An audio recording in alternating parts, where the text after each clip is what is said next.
Talk Today is brought to you by Subway, open 24 hours in Countryside, Anderson Square in Georgetown, and Centennial Towers in West Bay. And by the Ministry of District Administration, Tourism and Transport. Explore your history, explore your land, explore your sister islands. MedLab in Smith Road Plaza, your complete medical laboratory solution. Call 949-7331. And Savannah Pharmacy in Countryside Shopping Village, convenient opening hours including Sundays and holidays.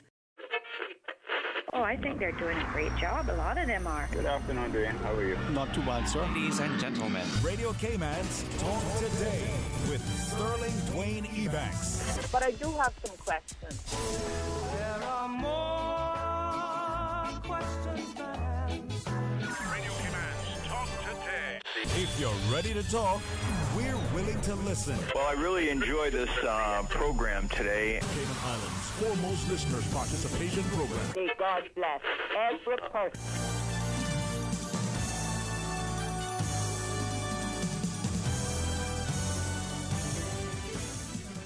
Hey, good afternoon and welcome. And thank you so much for joining us. It's another wonderful Wednesday. And if there was a day when I needed to pick me up, well, this is no other day than today. And I'm honored to be able to sort of shine the spotlight on the Sunrise of the Training Center and Occupational Therapy as we invite you to be a part of what's going to promises to be a wonderful, fantastic, educational, informative, entertaining, engaging discussion. And we haven't even gotten to the break yet. Stay tuned for Talk Today. Radio Cayman's Talk Today, the Cayman Islands' foremost listeners participation program.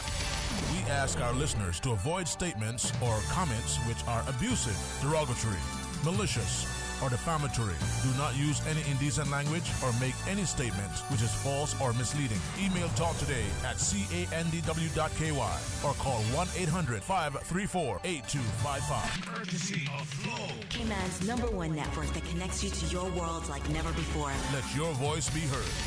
Once again, here's your host, Sterling Dwayne Ebanks.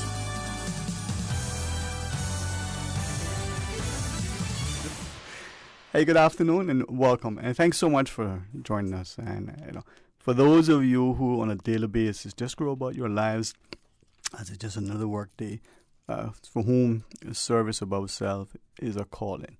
And may I publicly say thank you. And you inspire and encourage us. And for the good folks in particular over there at the Sunrise Adult Training Center, from Miss Bonnie way back when to Dr. Shari just recently, and now to Miss Kim. All the great team. I won't name drop, but I'm just publicly want to say a special thank you. And to Miss Dion, thank you so much too for coming on board, bringing Miss Renita. As people in our society, sometimes we take so much for granted. Ask a football player about bouncing up the stairs and he'll laugh at you until, God forbid, there's a slight injury and he appreciates it. You think about the person who is always boasting about great teeth until they go to the dentist, and for a while after, because of the she has kind of numbed it, feels a little bit uncomfortable to chew, or gone to the ophthalmologist and now you come outside and your eyes have been dilated. Little things that are short-lived for some, we don't appreciate the impact on people's lives. So maybe as we go through our discussion, we talk about the biennial Caribbean Occupational Therapy Conference that's coming up, sadly virtually, but hey, it's still there. To you, Miss Dion, welcome, and thanks so much for bringing that laughter, that incredible smile. Miss Renita, I'll try to behave, ma'am. Okay. We can do this. We shall get through this. We should. Wow. What do you say, Miss Renita? We should get through it. We bought from West Bay, so. Put 2 SBS in the house, boy, you know what happens? Fun. I can feel it. It's going to be fun. But this is what I think the joy in the jobs that we do, answering that calling, and to you, Ms. Dion. What is it like? Well, maybe first off, let's ask her on occupational therapy. As we set the stage and we'll get to talk about the conference and certainly speak to the great work at the Sunrise Adult Training Center. What is OT? That is a fantastic question. And I've been an OT for a long time now. And still, it's funny, that question. Yeah. It's a little bit challenging for me. So let me see if I can give you a good, all-encompassing answer to that question. So, occupational therapy. We're a healthcare profession. And basically, we're based on the belief that our ability to do daily tasks and roles that are important to us is essential for our health and well-being. You very rightly just pointed out that we take the smallest things for granted. Being able to sit in that chair that you're sat in right now, being able to get out of bed in the morning, being able to dress yourself. We just do this without thinking. It just becomes a habit every day until we have an accident. And suddenly there's a challenge doing those activities. We realize how much goes into it. Occupational therapy looks at things like self-care, leisure. We work pediatrics, elderly population, so with children, looking at play, access to schoolwork, attention and focus, all those foundation skills that you need to be successful in your daily occupations, which for our children is play and being in school. You talk about attention and focus. I mean, do you have anything that you can help talk show hosts? Well, yes, definitely. I have some fabulous cushions that you can sit on that allows you to just, like rock a little bit while you're focusing. You could do some press-ups against the wall if you just needed to use those muscles just to bring yourself down a little. Well, I'll get Miss Vanita to help me out later on. But, you reference sort of those things that may have happened to us during the course of life. Yeah. And sometimes, people don't appreciate how significant it is to be independent, as it were. And perhaps at some point, particularly through you, Ms. Dion, maybe introduce Ms. Vanita.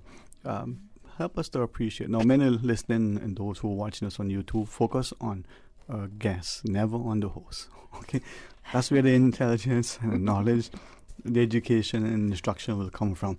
I'm just a facilitator. But if I may ask, Ms. Vanita, being at the Sunrise Treatment Center and having seen our society come to the space where it is now, where we are very much increasingly becoming more and more respectful of the need for all of us to have a sense of independence, sense of us to be valued and appreciated for who we are, and hopefully to recognize that we as a society can and should be doing more to give each of us a sense of value and self-worth. So as you wish to share in any capacity, the mic is yours, ma'am.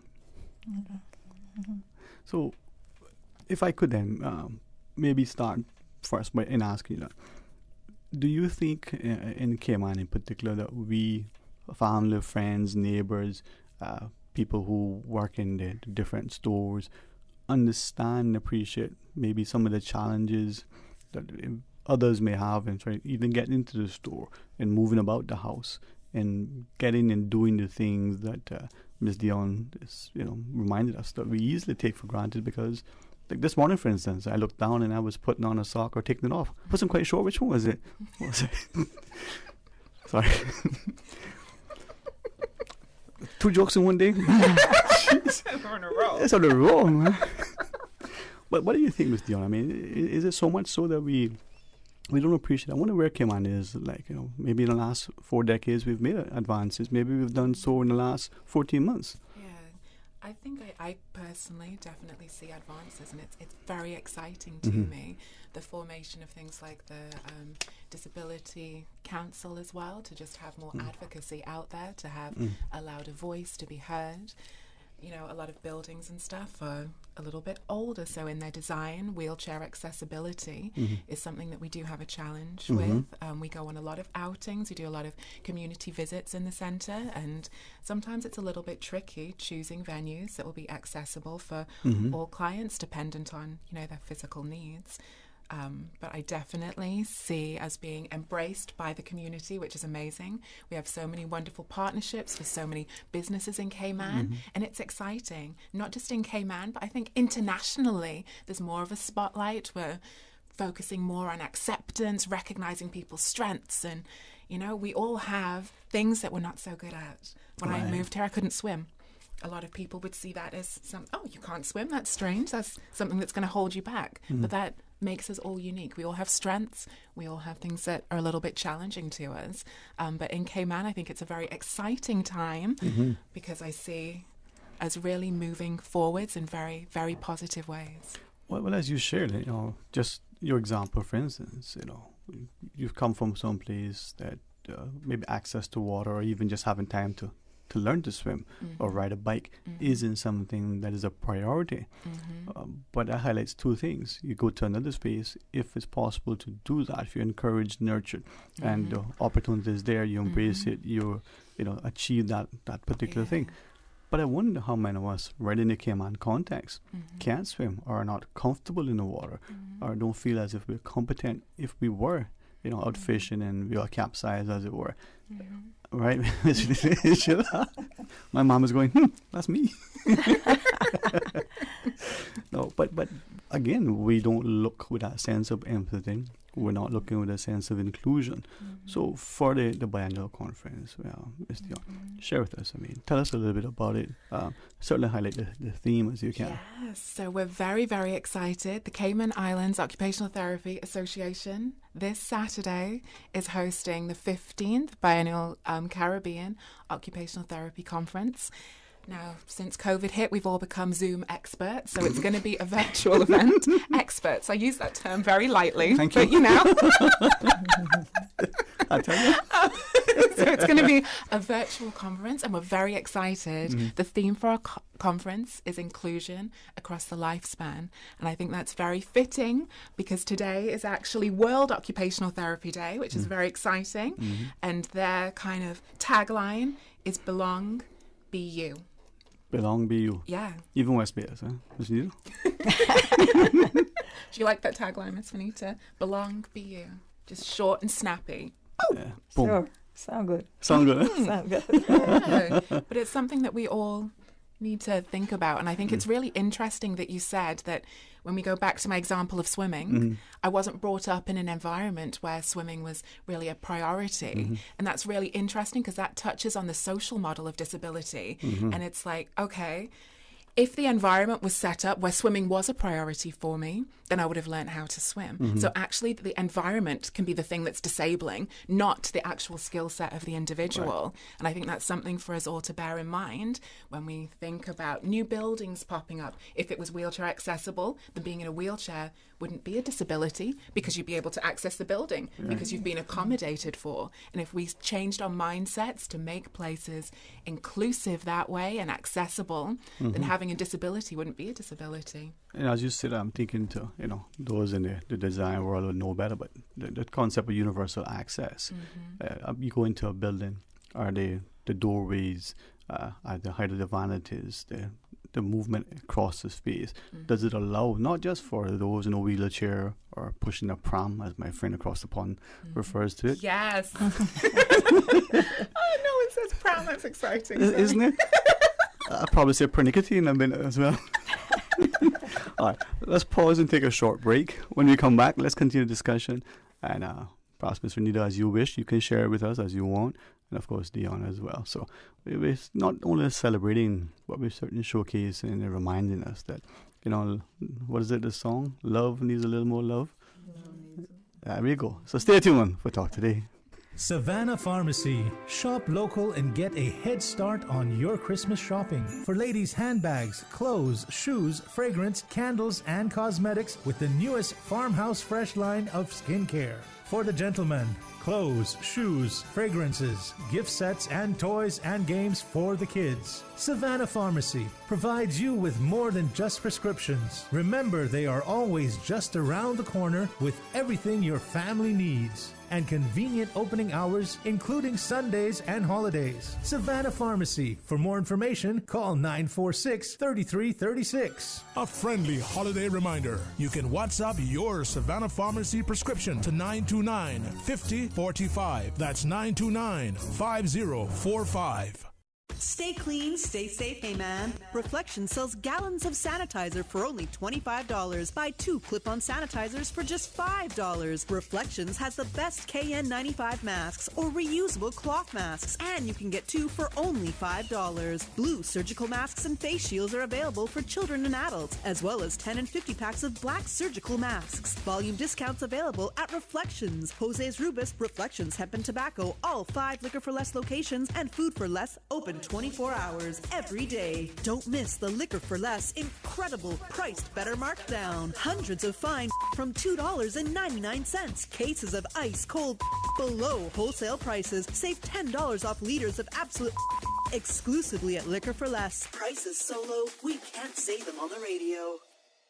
Are you planning a social, an office party, or event over the holiday season? Make the most of your holiday party and leave the catering to Subway. Choose from small and large sandwich platters, double meat wrap platters, and top it off with optional cookie platters for dessert. Or ask about our Subway Box to Go with the option of a 6-inch or foot-long sandwich, 1 cookie, and 1 bag of chips. Cater your holiday parties with Subway. Visit subway.ky for menu options. Subway, eat fresh. People will be sorry to see the graveyard for Bonnie and the gallows for me. Let's celebrate the culture and traditions of the Cayman Islands in music and song. The National Cultural Foundation invites you to Memories of Yesteryears, featuring the Cayman Islands folk singers as you've never seen them before, with special guest artist Peniel Miller and more. Performances on October 29th, 30th, and 31st at the Harkwell Theatre, and November 6th in Cayman Brac. Tickets are $15 per person. Call or visit the CNCF office or artscayman.org for more information.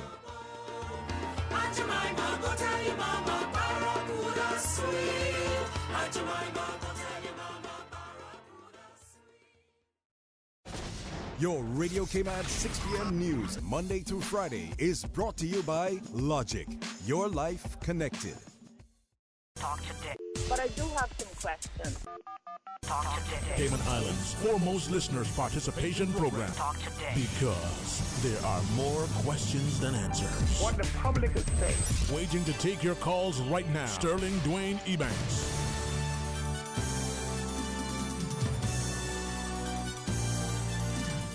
Hey, good afternoon and welcome. Thank you so much for joining us. And listen, love, laughter, you learn, you live, you get to appreciate life. And thanks to Ms. Vanita for reminding us of what it is like as we talk about the not just the Caribbean Occupational Therapy Conference that's going to be coming up on the 30th, which is only a few days away, and see all the great things that are happening over the Sunrise at the Training Center. But Ms. Dion, my thank you and the entire team for bringing that love. I think that's the challenge that we see in today's world.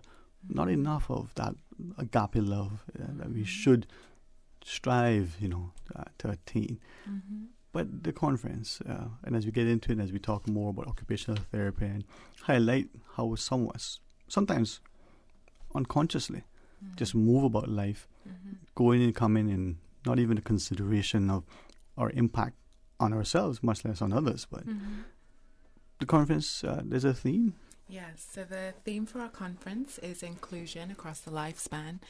We've been very fortunate to receive some incredible research papers, and in particular we have a Caymanian student by the name of Miss Adrienne Gordon, who's currently studying at Brunel University in London, and she's completed some exciting original research in the challenges faced by occupational therapists during the COVID pandemic and the switch to online therapy. Now, our job is usually very hands-on, and you want to be face-to-face with the person that you're working with. But as we know, during COVID, that wasn't an option. So suddenly you have a barrier. And it's like, okay, so what have people's experiences been? Health problems didn't disappear while COVID was happening. So she's done some fantastic research, and she'll be presenting that at the conference. Even though we're live on Saturday, the conference material will be available as well for 30 days after the conference as well. So there's some fantastic posters. We've got research coming from Haiti, Barbados, Trinidad, Jamaica, the US. So it's very exciting to hear different perspectives from all over the world, because we have the same struggles. We might be in different contexts, but we have the same kind of challenges. So we're very excited to have very experienced doctors, lecturers, professors speaking at the conference. And I appreciate you doing this, because I think as I listen to you, we don't realize how challenging last century was. It was only a year in 2020, but it felt like a century. Yeah. And the consequence could span many generations. Significant, some would say a seismic shift in the way society continues to function. Yeah. For your job to be hands-on, literally, hands-on, guiding, nurturing, instructing your clientele. There's a lot of things we can do virtually. That's not one of them as easily as it is. So that particular presentation should be enlightening. What about the whole notion that as we look at where we are, and for many listening, and many of these conferences, I think particularly financial conferences, people in that sector would be the ones that would gravitate if it's particular to mutual funds or offshore insurance, captives, or like even more so as you specialize. Who's the target audience? I mean, who you think would benefit? Who would you want to see participate? Virtually makes it much easier sometimes. Yeah, so it is a scientific conference, and our primary audience has been to target healthcare professionals just because they can put a lot of things into practice. However, when we're talking about occupation, that's relevant to everybody. All of us have occupations that are important and they make us who we are. So prospective students, I'm very excited at the thought of young Caymanians potentially wanting to go into occupational therapy in the future. We have teams here in private clinics, at the hospital, working in our school system, working in early intervention, working at Sunrise Adult Training Centre. And who better to serve the community than someone who's grown up in the community? So anyone who's interested in healthcare as a profession in the future, but even also members of the public. I feel like it's relevant to anybody who's interested, because like you were saying, there's a lot of things that we take for granted, and this might just spark a little thought, a little interest, or even a little more empathy. Yeah. An appreciation for what it's like. I'm going to ask you again later on before we conclude our discussion, for those who want to register to participate, how to do so. But if you want to just remind us now, we're already hit. Yeah, so the Cayman Islands Occupational Therapy conference, we have tickets for sale on Eventpro, so you can go to Eventpro to purchase tickets. But today I would like to announce that we will do a little competition for your fabulous listeners, not viewers, listeners. Yeah. I'm sorry, you can tell I'm just not, this is my first time. No, you know what, I was tempted to say something as I'm sat here thinking I'm on TV. I'm getting a bit ahead of myself. Those 3 cameras on YouTube somewhat. Okay, so some might be viewing. The Cayman Islands Occupational Therapy Association has a Facebook page. Now, if you like our page, and just leave us a little comment, tell us what's your favorite occupation? What defines you? What do you do every day that's really important to you? Tag a friend, and we're going to randomly choose 2 people to receive sponsored tickets for the conference. Awesome. And I think as I listen, more and more, not only in particular our parents, as we encourage our children consider other careers, but to appreciate the wider healthcare sector. And as you were sharing earlier, the clientele that you serve, from the children to the adults, whether you're in organizations like Sunrise Adult Training Center, whether you're employed by a private sector entity, to look at the economics of their workplace. There's such an impact. If I could, though, Ms. Vinita, I certainly want you to not only continue to laugh with us, but to share what has been like, thus far, this journey of life that you've experienced so far. Sometimes, we take so much for granted, and even something like squinting, we go outside, it's so bright, we don't get to see the sharpness of the colors. But for those who may have had a slight impairment with their sight, in Cayman and working with Miss Dion, tell us what you want us to know, how we can understand more and be more respectful and responsible. Well, I didn't born this way, so like what you said, be more appreciative of what you have. Just you wake up one morning and realize that you're in pure darkness. But by going to the Sunrise Adult Training Center, I learned a lot. And with Miss Dion, she makes you smile and laugh. No matter how your day is going, she's right there to share. And I learned a lot at the Sunrise Adult Training Center. I does my, my MOTS. And it helps me to appreciate more. I feel like I appreciate more than being visual impaired, than if I could see everything. And that's really, really appreciate you sharing that, because I think too many of us never really appreciate, what do they say, you don't miss the rain until it's gone. You don't understand how much we take for granted and how often, how long we have been, right, Ms. Dion? Yeah. The simplest of things. Yeah, the smallest of things. Yeah, I guess that's why last year, people getting locked down. For me, that's a word that I think should just never be used unless you're in a prison, right? And even prisons should probably be abandoned, but that's just another concept. Yeah. People are meant to socialize. Your job as occupational therapists are probably being hampered greatly if you're not able to engage directly and bring the smiles to the clientele like Miss Vanita. But it's so interesting that you would say that, though, because COVID obviously was a shared experience for all of us. And suddenly being inhibited to do the things that you do every single day disabled us all. Yeah.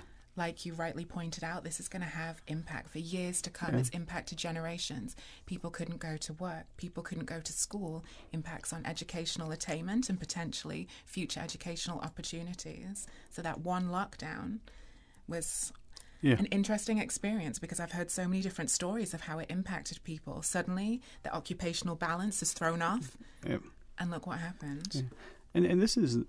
If it inflames people, I ask them to stop for a second and reflect on and ask why. But if we look just at two things, the ability for people to go near the water, whether to fish from their backyards, go in their boats, or go on the beach to walk, whether they did it every day, now precluded from doing it, whether they never did it, the last 10 years, but always wanted to, but knew they could, to be restricted, to be denied. To not have that choice. Right. And then to that person for whom they may not necessarily have had the same level of maybe mental faculties as the rest, who move in without restriction. We see them on our roads. How many of us have paid attention to the impact on them, or to ourselves, where we think we're okay, and all of a sudden we're confined?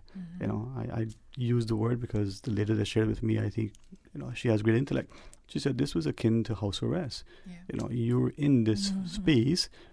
That may have been an unfortunate leveling of the playing field, but it should give us a lot more empathy and insight.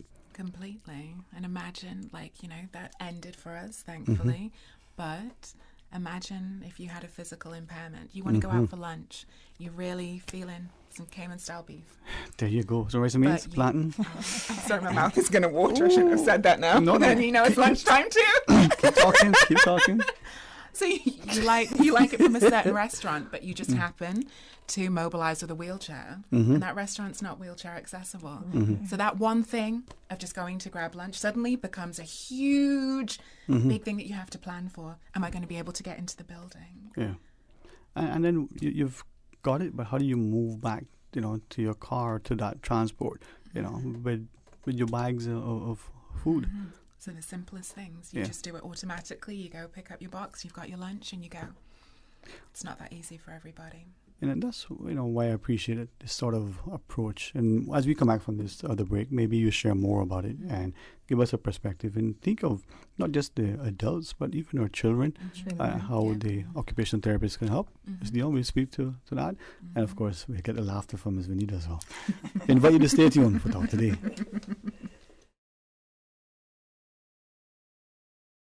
We may be in Christmas shopping mode, but 'tis the flu season too. Savannah Pharmacy has immune system boosters for the entire family, with a range of vitamins and supplements. Their knowledgeable and courteous pharmacists are always available to offer the best advice and products. Remember, they are always just around the corner with everything your family needs and convenient opening hours, including Sundays and holidays. Savannah Pharmacy. For more information, call 946-3336. A friendly holiday reminder. You can WhatsApp your Savannah Pharmacy prescription to 929-5045. That's 929-5045.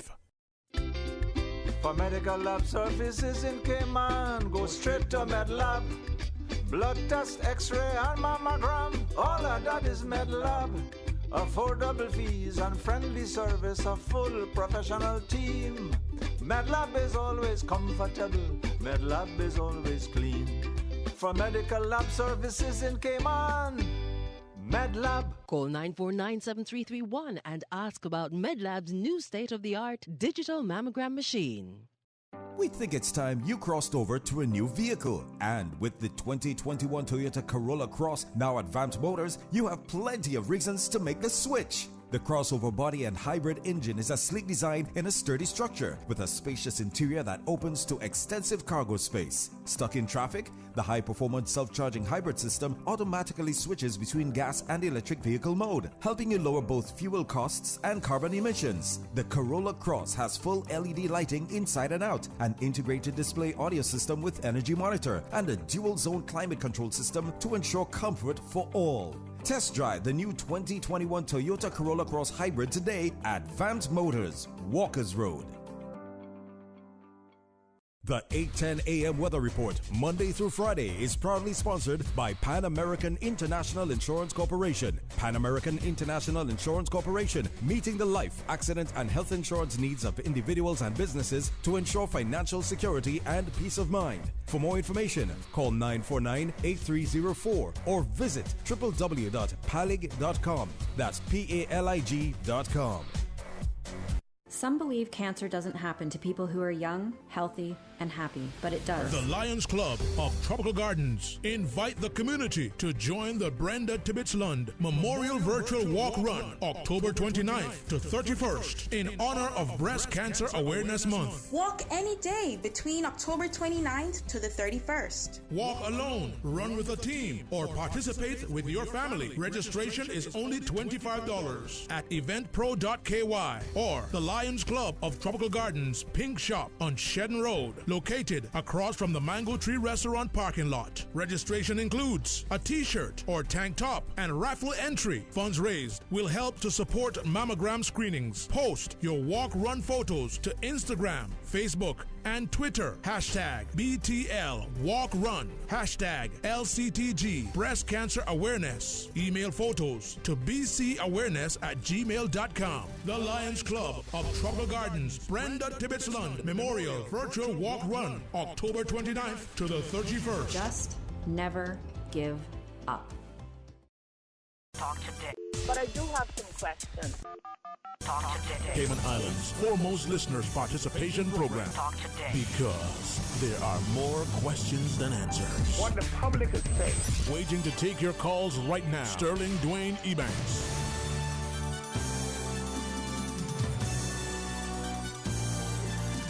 Hey, good afternoon and welcome back. And thank you so much for joining us. And with great deference to the Sunrise Adult Treatment Center and its clientele, we certainly invite you to share. And, for those of us who continue to volunteer in many ways, who appreciate the caregiver as much as the clientele, this is a way, for me anyway, that shows the true strength in our society, the true wealth in our society. Through Ms. Vanita and Ms. Dion, get a chance to not just talk about the conference being hosted by the Cayman Islands Occupational Therapy Association, the Biennial Caribbean Occupational Therapy Conference coming up virtually on the 30th. Now, some things virtually are good, but in person, I tried to eat some chocolate virtually. Didn't work. Didn't work? Funny that. But I find I got the calories all the same. So no enjoyment. There's some things you have to do in person, but this is going to be a good conference because, as you see, you've leveraged many of the expertise across various jurisdictions. And we'll have live Q&A sessions as well. So there's some interaction there. Attendees will be able to create profiles, and we'll have breakout rooms as well where we can do a little bit of mingling. So it's not quite the same, but... Paint me a picture. So we are online, dressed from the waist up. Right, yes, of course. You got your pajama pants on and your shirt and tie on the top. Not that I've ever done that before. No, never. I just keep a shirt off. Sorry. Wow. Nope. I've never zoom. And I don't plan to either. No. But this is the joy that I think you find with professionals like you that you get from your work. You bring, as Ms. Vanita shared, that wonderful spirit of laughter, of giving, of, if I may say, of love, the agape love that you have. And Ms. Vanita, as you were sharing, she brings that to you on a daily basis to other clients, and that makes life more fulfilling. Makes you feel right. Tell us about it.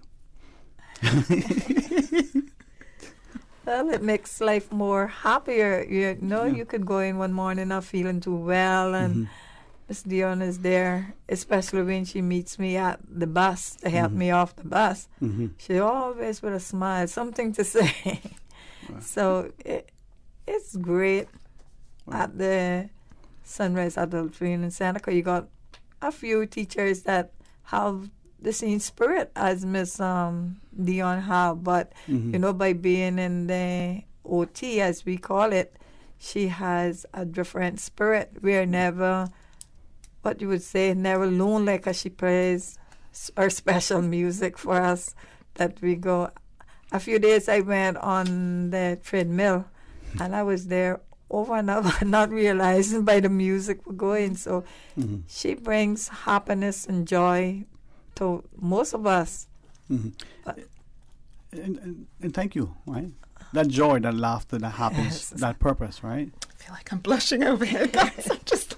Is that what that glow is? I thought it was Miss B. I tell you, the staff at the centre are absolutely incredible, and I have to big up every single person at Sunrise Adult Training Centre because it's World OT Day today. We have Mr. Andre and Miss Katie who work in the Occupational Therapy department.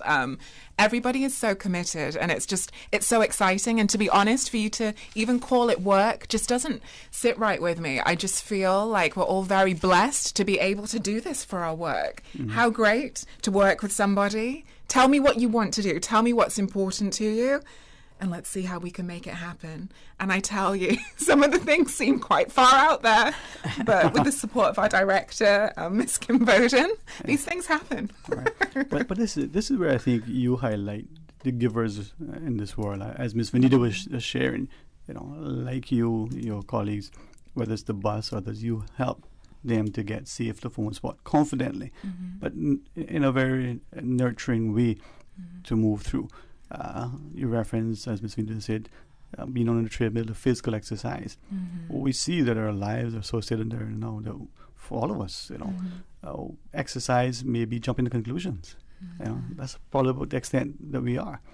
But the givers like you and a good friend of mine sometimes reminds us that there are too many who take, not just for granted, but take, but don't give. Yeah, but I feel like giving as well. We all have different callings in life, and you know, they say where your strengths and the needs of the world overlap, that's where your calling lies. Not everyone has to go into a healthcare profession. You might just be walking down the street, and you might just be a bit more conscientious to not stare at the mum who has a child who looks like they're having a meltdown. The child might look like they don't have any physical disability, but you just never know what's going on. So if you're that person that conscientiously decides not to make a judgment, to not make a passing comment, to not give a side eye, then you're being kind and you're doing your part. If all of us were a bit more conscious with that, I think that would really add up. No, I appreciate you sharing that. I think too, as you said, I'm thinking increasingly now too. Again, and I say this because it sadly has left a negative sort of impression with things, and maybe it wasn't the intent, but we're hearing increasingly either through some audio or video or something in print, you know, or don't engage the stranger anymore because maybe it's the case of the presentation. The person's on the plane, the lady is next to you saying, "Oh, you know, can you help me with my baggage?" You put it in overhead bin. Only thing to know that seemingly those on the flight somehow conclude that the two of you are traveling together. She is the purveyor of some contraband. You hauled into question and subject to things. Moral of the story: stay away from strangers. No, embrace the strangers. What the scripture says, you know, be careful entertaining, you know, strangers, because angels may dwell among. Today's world with the mask, we no longer interact. We ignore. We're losing the sense of compassion, of love. You remind us today, as Ms. Vinda said, that smile, that love, that caring, that concern, that compassion is so crucial. It is. As we take our next break, maybe let's ask the other question, though, because we're seeing increasingly that we probably are becoming more and more conscious that people through mobility issues may be challenged to get from space to space. We have hopefully, you know, constructed buildings, not just because of the building code that they're accessible, maybe the parking is there, and people no longer park in the space unless they designate to park in the space. But those should be just par for the course. But there are other things that impair us, whether, as you reference, the sidewalks or the swings of doors, or whether it's a stair or the ramp is too much of an incline. In that sort of assessment of our environment, I like what you just shared. We were walking across the child and the parent, and there's something that's happening, and we've already said, little upstart, look at that child, needs a good... Whipping. We do that unconsciously. Yeah. And to perhaps a negative consequence. How do we address those things, Ms. Steele? I think, it's innate in all of us, being human, that we make judgments. We do. It's part of being human. But I think it's that mindfulness and that consciousness and awareness to not jump to conclusions. Don't just jump to the conclusion that this child is poorly behaved. That might be a child that has a diagnosis of autism. They might be in a supermarket and they might be just overwhelmed with the environment, the sights, the sounds, the smells, and they're just frustrated because it's too much. And you don't know that mum struggled for 20 minutes to get the child out of the car. And in passing, you can just, that's poorly behaved child, make that judgment, not knowing everything that's led up to that situation. And I think that's something that we can all take responsibility for, is just not jumping to conclusions, not judging, be compassionate and smile. Smile. Smile a while, Missy. Smile a while and give you a face. You're very good at that, Miss Juanita. Smile doesn't stop. There you go.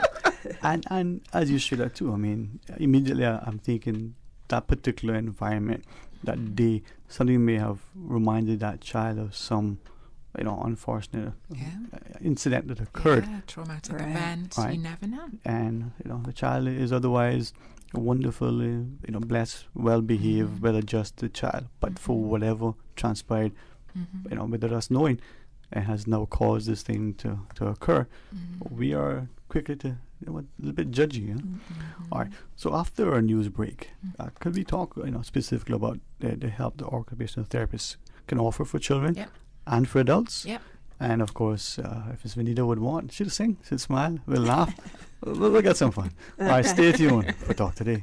Continuing the Caymanian tradition. Let Cora keep my ground so clean. The heart and soul of the Cayman people. Thank you for keeping the culture alive. There's the news every day. From East End to Georgetown, down into West Bay. Radio Cayman in the Cayman Islands. Today's biggest news. Radio Cayman. Your voice, your choice. Local, regional, international. This is Headlines from Radio Cayman's newsroom. Today's biggest news. With your latest headlines, I'm Felicia Rankin-Solins. Due to unforeseen circumstances and with immediate effect, the Needs Assessment Unit office in Grand Cayman will be closed for the remainder of today and all day tomorrow, Thursday, October 28th.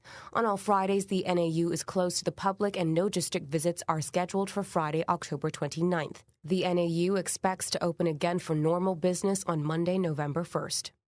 In international news, pediatric doctors could soon find themselves on the front lines of a U.S. government plan to get some 28 million school-aged children in line for their coronavirus jabs. Advisory boards to the Food and Drug Administration and the Centers for Disease Control and Prevention on Tuesday decided that the benefits of jabbing children between 5 and 11 years old with the Pfizer vaccine outweigh any other health risks.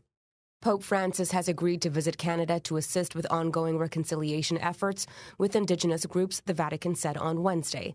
The trip follows disturbing revelations this spring about the Indigenous children who died while attending residential schools. The Catholic Church was essential in the school's founding and operation. Alec Baldwin was handed a gun with a live round in it on a film set in New Mexico, the local sheriff has said. The actor accidentally shot dead cinematographer Helena Hutchins and wounded the film's director, Joel Souza, on Thursday. Authorities have recovered some 600 pieces of evidence related to the investigation. No arrests have been made or charges filed so far in the investigation. The Santa Fe County Sheriff said Mr. Baldwin is cooperating and will face further questioning. These are your latest headlines. I'm Felicia Rankin-Solins. For the latest in news and information, Follow Radio Cayman on social media, Facebook, Instagram, Twitter. Download the Radio Cayman app or log on to our website, Radio Cayman AY. Talk today. But I do have some questions.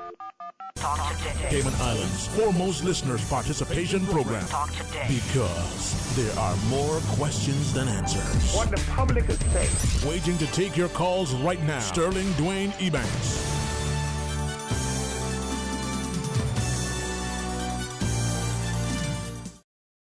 Welcome back, and thank you so much for joining us as we really are enjoying the opportunity to be more appreciative, be more sort of responsive, and start to recognize that our actions sometimes in life not only sort of define us, but can dictate how others are impacted. I guess the trick in a sense is that we don't let that be so negative that we no longer get joy. So together with Miss Vanita, we have Miss Dion Mai from the Sunrise Adult Training Center. As a trained occupational therapist, so I think we're talking about the upcoming conference, and like all of the industry associations, having conferences not just to continue education, but to be able to network, to be able to sort of delve into some of the other things that your professionals across different jurisdictions are facing, to realize, as you shared earlier, we're more alike than we are different. Everybody is facing, something very similar. Nothing new under the sun, right, Miss V? But when we speak to occupational therapy in particular, and as we asked prior to the break, the assistance to children, how do OTs as professionals help our children? So in terms of the work that OTs can do with children, first of all, play is often used as the modality to develop, regain or strengthen foundational skills, such as their motor skills, their perceptual skills, their sensory skills, everything that they need to be able to access a school environment to succeed in the future. OTs might work on fine motor skills, gross motor skills, eye-hand coordination, specific tasks like handwriting ability, working on sensory modulation as well, regulation abilities, but doing it through play. What are the areas of challenge? What's impacting that child from accessing their schoolwork to the level that they should? And how can we support them? But most importantly, how can we make it fun while we support them? Because therapy doesn't need to look like therapy. Right. It just looks like fun. And as you shared that, I think sometimes, maybe as parents, or certainly as we get more seasoned in life. I don't say older, more seasoned. Everyone likes seasoning. There you go. I think I'm hungry. I'm sorry. A little bit of pepper. Really salt, just a little. Something's just got to be hot, to make it better.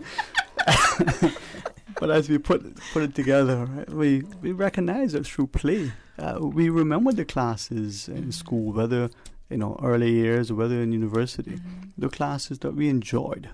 There was something engaging / fun. That level of play that comes. Not only will we recall, we might actually retain and be able to apply. I think as you were sharing that to some of my friends who are like you, educators and the like, who say that in those early formative years in school, are we doing enough play? The recess and the lunch hours are being cut less and less. So important, and play is an educational tool as well. I feel like sometimes there's a taboo around play. They're not learning anything; they're just playing, and it's okay. Let's jump these children straight into academics. If there's a child sat in class who doesn't have the core strength to hold themselves up in the chair, then their attention and focus is not going to be on what the teacher's talking about. So we have to build up those motor skills to make sure that they have, the strong foundation skills to then be able to access the academic side through exploration and play. You're building Lego, for example, that builds up your fine motor skills. That kind of dexterity is needed to hold a pencil to write. And that level of hand-eye coordination, to even through sports or just interaction. You may, from my friends again in the education field who share very early, get a glimpse into the potential this child needs an intervention in some area to ensure that the child benefits even more. You know, we all know, well, if you can't see the board well, or is it not a whiteboard, it's a smart board? It's all smart now. Is it's it? All smart. Yeah, I guess it is. Say back in my day, but you know. Can you imagine how we feel? I remember coming to school. Oh, but again, those are the things that we take for granted, right? We expect everybody to know, because we have this technology, or we leverage this resource, that it's going to be the same for, you know, all and sundry alike. It's not the same. No. So that level of play, that level of team building and problem solving, the interpersonal skills that we ask, you know, that prospective employee to have at some point. Exactly. Where are they going to learn it if they don't have that engagement earlier? Exactly. Wow. It's so important. That non-screen time is very valuable for all those reasons and all those skills that you just outlined. Wow. All right. Now, with that, we can see, you know, increasingly more emphasis in some educational institutions across different jurisdictions are starting to emphasize the importance of maybe at 3 years old isn't the time to be studying for your college entrance exams. Maybe they should just be coming into, you know, and having fun safely. But what about the adults and occupational therapy? And in asking, well, so in terms of occupational therapy for adults, it's a little bit of a different approach. So we can provide practical support and advice to help adults manage daily activities. It might be that there's an acquired disability, or it might be something that somebody has been managing for their entire life.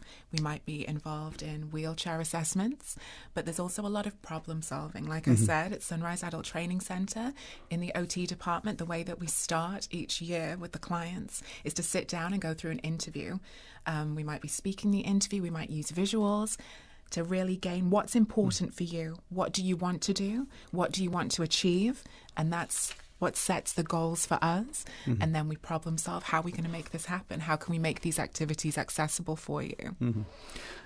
Ms. Dion, I would probably venture to share that those listening would say, well, okay, if a person has a particular issue, you know, hearing, sight, mobility, they could benefit. But what about the rest of us who think, for some reason, you know, we have it all together, we're moving about? And separate apart from seeing, you know, the psychologist or some other therapy, whether physio to rehab an injury or like, but occupational therapy for those people.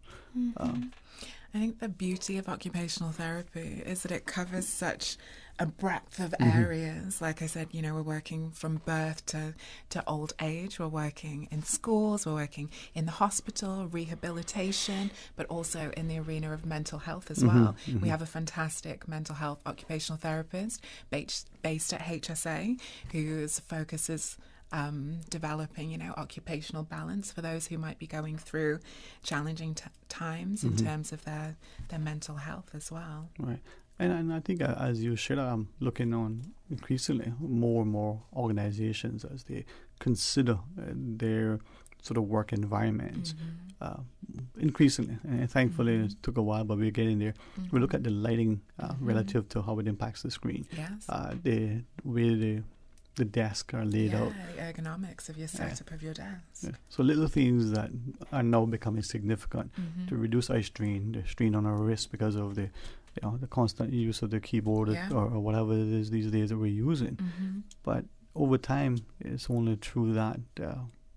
We've heard from many physicians who say not only eye strain, but back and neck injuries, and the person isn't playing any kind of sport, but they're at the desk all the time.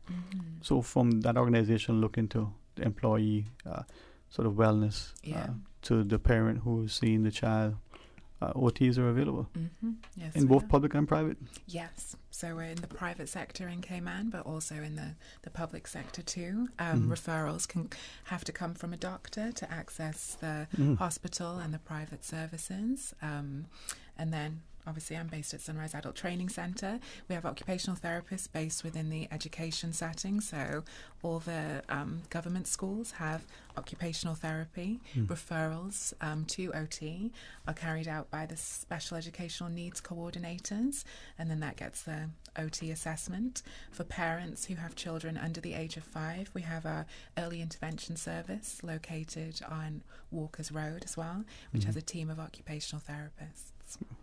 This is where I think, and if I'm exaggerating or somewhat inaccurate, because it can happen, I can be wrong on some days.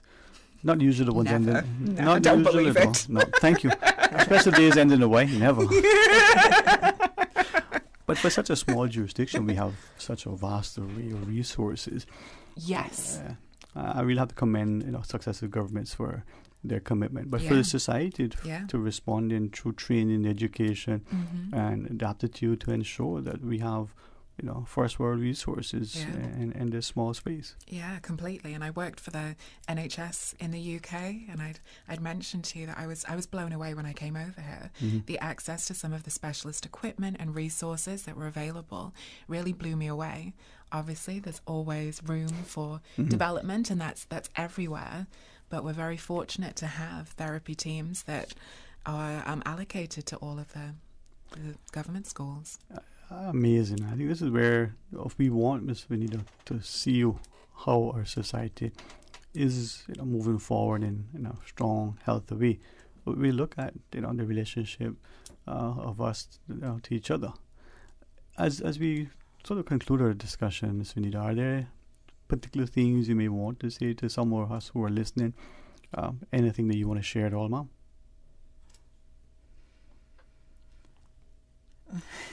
I think what was really beautiful, Ms. Vanita, when you were saying before about how appreciative you feel that you've become of the smallest things. I just really feel like that statement was so powerful, and I think that can resonate with everybody in different capacities. Yeah.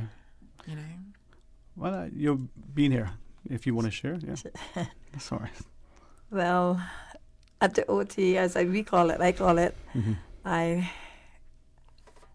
I was learning Braille before, but it got carried away somewhere down the line, and Miss Dion came back up with it. And right now I'm learning back the Braille.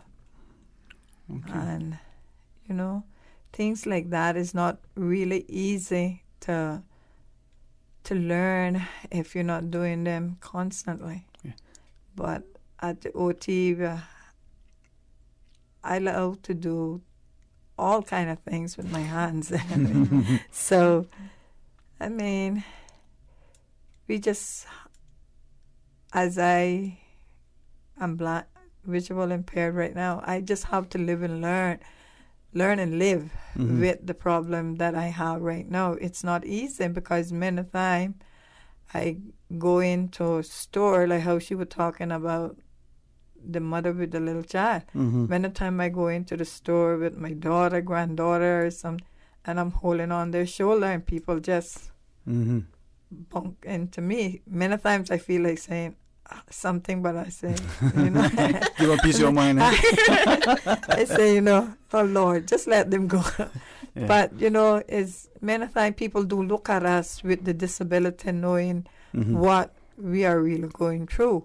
But at the OT, at the whole Sunrise Center is a great place to be. Sometimes we get frustrated, but we know where we came from. At least I know where I came from and where I would like to go. So there are great things we do out there. I just love all of my classes, but the OT and the craft gives me a lot of experience to continue to do what God sees fit for me to do. Amen. Well, thank you. And I think having people like Miss Dion and Miss Kim and the rest of the team really makes it easier and certainly more enjoyable, right? Sure. All right. Well, I certainly appreciate you coming on and driving Miss Dion here. As we sort of conclude an invitation always to you, Miss Kim, to come back and share that's exciting. I was back. Okay, this is cool. Oh man, the Sunrise is a training center. It's a fantastic place. It's to remind us of how we have looking at our communities. In closing, we want to ask you normally to remind us about, the conference. Was acotconference.com. Yeah. So can I just say a huge, huge thank you? Thank you very much for this opportunity to be able to come onto your show. It's been a pleasure. So much fun. Don't want to leave. Just see the bricks. So we have the conference on Saturday, virtual. Please remember to look up our Cayman Islands Occupational Therapy Association Facebook page. Tag our post. Tell us an occupation that's important to you. And you might just win 2 sponsored tickets to come and check out our conference. The material is available for 30 days after as well, so you can always go back and check it out. We also have a website, which is www.acotconference, and ACOT is ACOT conference.com. Wow. It's amazing. Thank you. Thank you. You guys are most welcome. And thanks, honestly, for what you've done from the perspective of engaging in exercise, to the crafts, to the sense of being fulfilled, the offer of self-value and worth is undeniably important for our society.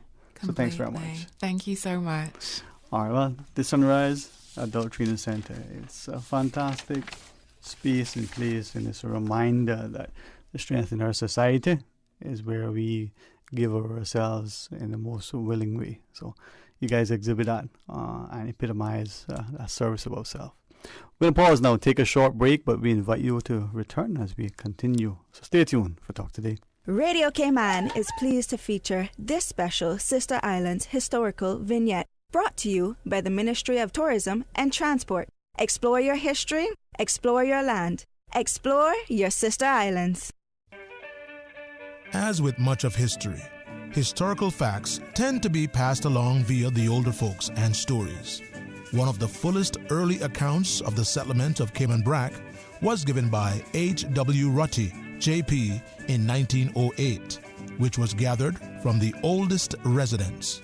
The first settlements were made in 1833, when 3 families bearing the names Rich, Foster, and Scott from Grand Cayman went to the Brac. Although others came from Grand Cayman and Jamaica, the present population in 1908 was composed of descendants of those 3 first families. Of the traditional founding families, the Fosters and Ryans have the fullest genealogical and oral records. Information from this historical vignette was sourced from Founded Upon the Seas, A History of the Cayman Islands and Their People by Michael Radio Creighton Cayman and is the pleased New to History feature Committee. this special Sister Islands historical vignette, brought to you by the Ministry of Tourism and Transport. Explore your history, explore your land, explore your Sister Islands. Freedom, Cayman Brac. Freedom, Little Cayman. Soft breezes, blue waters, no traffic. Unwind and rejuvenate your mind, body, and soul. Sister Island Staycations, a taste of freedom. Discover all that our Sister Islands have to offer.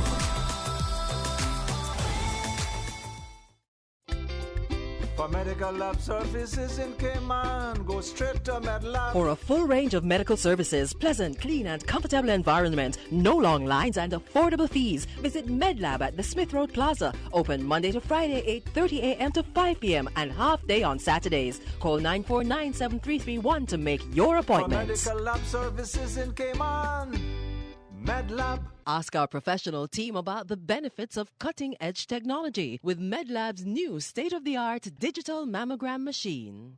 What do you do if you have to go to a shelter?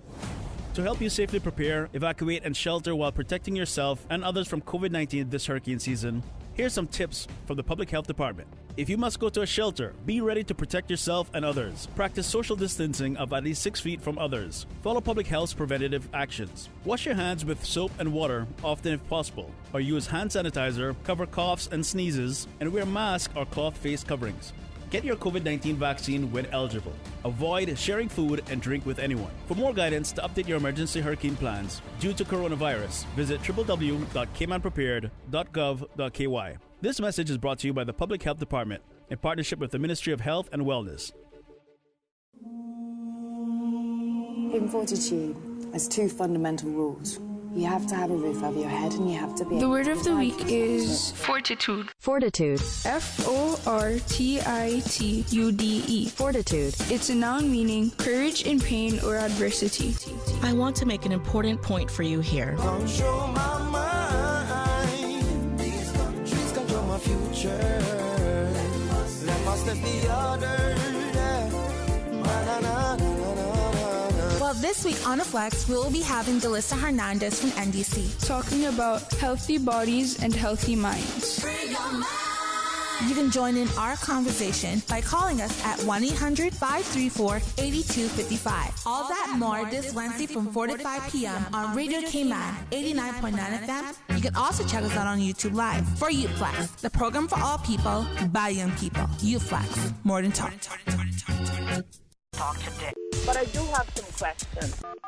Talk today. Cayman Islands' foremost listeners' participation program. Talk today. Because there are more questions than answers. What the public is saying. Waging to take your calls right now. Sterling Dwayne Ebanks.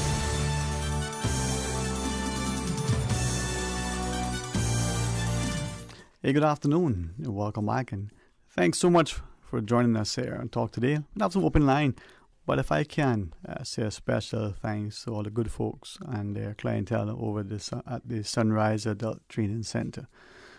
For many of us in the Key Club, back almost, feels like almost 50 years. Certainly, almost 40 years ago, working and cleaning and getting what is now the Sunrise Adult Training Center up and running. Just little things that each of us can do. One cocoa, they say, fill the basket. So we all do something and add to what others have done. Not just stand on the shoulders of the giants who've gone before us, but ourselves try to, make a meaningful, lasting impact in a positive way on the lives of, our society. So give us a shout if you want to share your thoughts with us. 949-8037, 1-800-534-TALK. That's 1-800-534-8255. Or you can WhatsApp 925-3261. And as Ms. Diarmai shared earlier, the virtual conference for the Occupational Therapy conference that's coming up on the 30th. If you log on to their, sort of social media sphere, that Facebook page and the like, well, you might just get a chance to win one of 2 tickets that allows you to attend. And as she shared, 30 days following the conference, the material will still be available to you. And in that discussion, I think where, if anything, we can sort of reference and be mindful is that we take so much for granted. Just the ability to get up in the morning and stretch and to move. What was that song that was it Dolly Parton used to sing? Tumble out of bed and stumble to the kitchen, pour herself a cup of ambition. Well, for some of us growing up, our parents would say, look at him. An ambition tablet wouldn't, well, we're driven. We want to contribute. We want to make a meaningful impact. So what's on your mind today? Certainly is a lot to consider. There are many of us, whether it's the political sort of perspective because we want to be, in our minds elected to what is now the House of Parliament, or whether it's political because we're contrived in our own minds something to undermine others in order to make ourselves look better. We can talk about those things if you want. Hey, good afternoon and welcome. Thank you for calling. Sterling, good afternoon. Afternoon. How are you today? I am fine, thanks, sir. I'd just like to share an opinion. Of course. On the weekend, my area numerator came by and conducted the census, and I was slightly offended when the numerator asked me how many TVs I had, how many radios do I have in the house, do I have internet, and there was not a question to ask if you had any children. As a man, I found that offensive because it shows a structural bias in favor of women and against men, and I just like to highlight that deficiency, in my opinion, of the questions that are part of the census. Okay, I appreciate you sharing that. Let me ask though, do you know definitively whether that question, how many children you have, would be asked of women, or is it just a question that not being asked? Maybe you're looking for robots in the world. It's definitely asked of women. Okay. And it's hopefully, as people listening would not in any way draw any negative inference. Take, for instance, now road signage. Remember it used to say before slow men working? Then they changed that because there could be fast men working too, right? And then it's, sorry. Again, I attempted a joke today. Then it was changed to just men working. Now it's something, workers ahead, right? So we're moving it. And increasingly, I think we're starting to get pretty foolish with language. But you are right. If you are in a household, the question is, how many children? Should it matter whether it's a male or a female? It absolutely should matter. Mm-hmm. In my opinion, it should, because it tells how many fathers are in the community. Mm-hmm. You don't have to ask me how many children I have, mm-hmm. but as a male, there should be that question: do you have any children? Mm-hmm. Because then, as all the questions on the census, mm-hmm. it informs government and particularly social services of what the demographics are in the community. Right. And in for transparency, mm-hmm. I'd like to highlight that I have been through the social services system, mm-hmm. the court system, where fighting for equal time with my child, and out of a 30-day period, I was granted 6 days. Mm-hmm. Which is essentially every other weekend. So mm-hmm. I am especially in tune with the bias in the system. Mm-hmm. Okay, and sometimes he who feels it knows it. But if I may ask you, and again, I appreciate you sharing this. Perhaps something else I want to ask about the census, just as a edification. But in this instance, with the form, we know that sometimes when we're filling out forms and there's a question that's being asked, and depending on the answer to that question, you either go to one section or the other.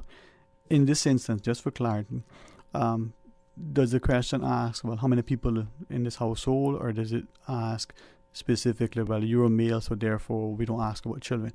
How is the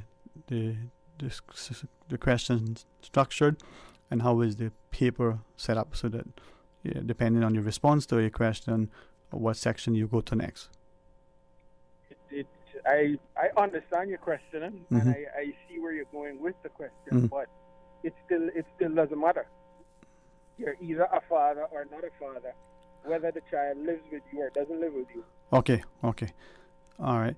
And could it be then an instance, and I certainly appreciate the sensitivity. I think it's important that we look at it so that we don't have cultural biases. I was just thinking back to Miss Dion, our guest earlier, that shared, when she came to Cayman, she couldn't swim, not because she wouldn't be a competent swimmer, but because of the environment in which she had come from previously.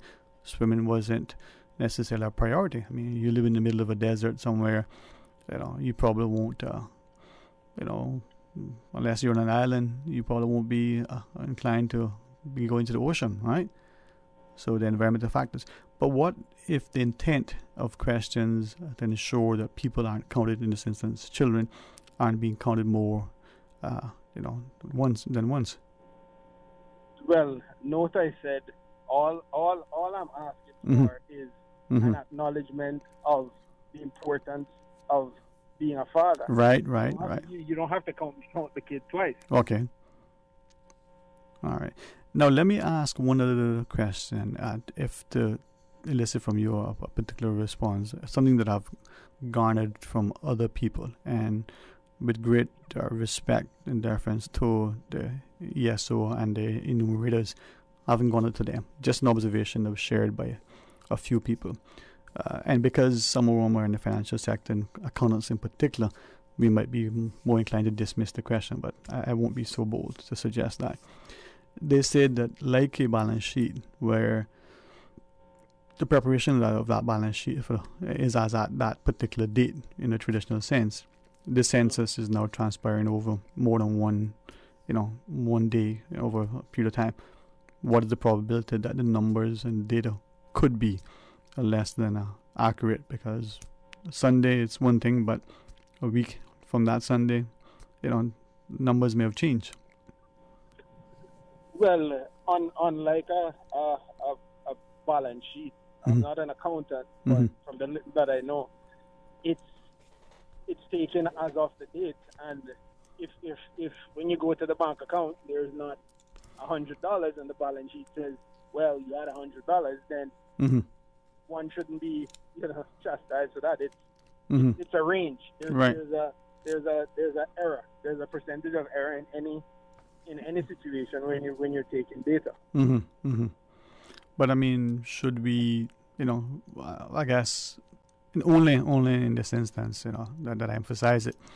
Others have shared that Census Day is Census Day. One day we collect the data on that day. If we do it over a week or a month or a year, and as people come and go in a jurisdiction, how do we ensure that day 1 count and day 10, for argument's sake, count, the numbers somehow are aligned so that we don't have people either miscounted in some capacity, overstating or understating. It's a range, Sterling. It's not an exact amount. It's a range. So I think that bit of nitpicking doesn't hold much merit, because it's a rate. Some people could die. And when I say, well, because 10 people died, we should toss out the whole collection process. Okay.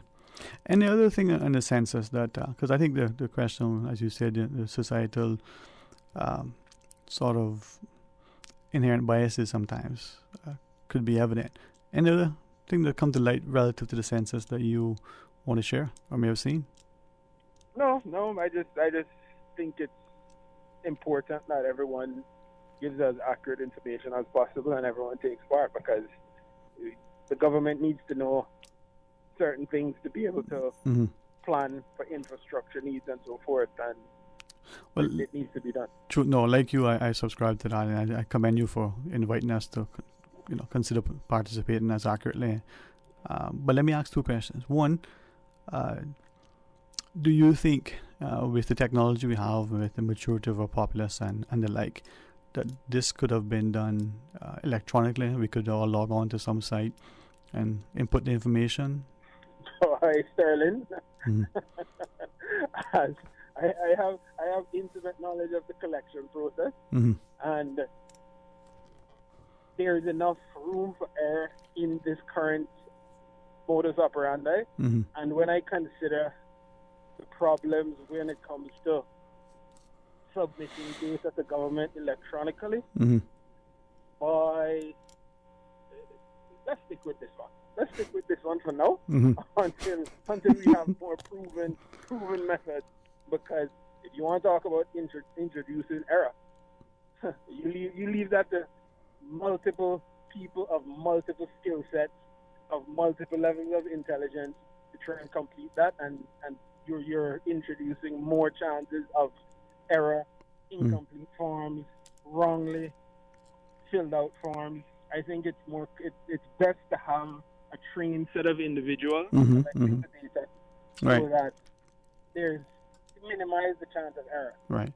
And the population is small enough that we can do that. Now, final question relative to us as people providing information. How comfortable do you think we, who are given information, are going to be in terms of our honest disclosure?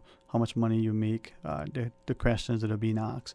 You think we're fairly truthful and forthcoming? Based on the questions I was asked, I don't see any reason why people would necessarily lie. I know that when it comes to income, people associate their income with their personal value, and I don't subscribe to that. So I didn't have a problem telling what my range of income was, because it's not an indication of my self-esteem or my personal value. So, but not everyone subscribes to that way of thinking. Fair enough. And I certainly, join you in inviting people to participate openly, honestly, recognizing that it is confidential, and as you've emphasized, it's very important for governments to be able to have reliable, accurate, timely information in order to help to inform policy and devise programs, put in place the necessary things that makes the society healthy, right? Yes, sir. All right, well, thank you very much, man. Hopefully that's a question that we can address more appropriately before the next census. I hope so, sir. You have a good afternoon. You too. Thanks for your time. All right, let's pause, take a break. We got some guests to join us when we come back. It's a Wednesday. Let's see what happens. Stay tuned for Talk Today. At Subway, we caramel a lot about our customers, so we decided to give you 2 treats in one with the new Caramel Apple Cookie. Enjoy cinnamon apples, caramel bits, and salted caramel crunch baked in, and topped with a drizzle of caramel-flavored icing. Gooey, crunchy, and yummy. Complete your Subway sandwich, pizza, or salad with the delicious Caramel Apple Cookie or any other cookie flavor and dessert, available for a limited time at all Subway locations. Subway. Eat fresh. Savannah Pharmacy. Shop local and get a head start on your Christmas shopping. For ladies' handbags, clothes, shoes, fragrance, candles, and cosmetics with the newest Farmhouse Fresh line of skincare. For the gentlemen, clothes, shoes, fragrances, gift sets, and toys and games for the kids. Savannah Pharmacy provides you with more than just prescriptions. Remember, they are always just around the corner with everything your family needs. And convenient opening hours, including Sundays and holidays. Savannah Pharmacy. For more information, call 946-3336. A friendly holiday reminder. You can WhatsApp your Savannah Pharmacy prescription to 929-5045. That's 929-5045. Had a look at those investment options yet? Too busy. Look at today. Workout, breakfast, take the kids to school, back-to-back meetings, take Pepper to the vet, and she's apparently got allergies now, so... And that was all before 12. But you look relaxed. That's because my money's as busy as you. With RF, you can access the best in local and international investments to keep your money busy, so you can spend more time focusing on you. Contact us at rfgroup.com to find out more. RF, money at work. The Cayman Islands Chamber of Commerce Pension Plan. We're here for you. We are a non-for-profit member-centric plan with a democratically elected volunteer board of trustees representing all sectors of the Cayman Islands economy. Chamber Pension has an all-in expense ratio of 0.72% over 16,000 members, $430 million in assets under management. We were the first multi-employer pension plan approved by the regulator in the late 1990s, and today we are still strong, secure, and are here for employees and employers alike. If you would like to join or request further information, visit chamberpension.ky.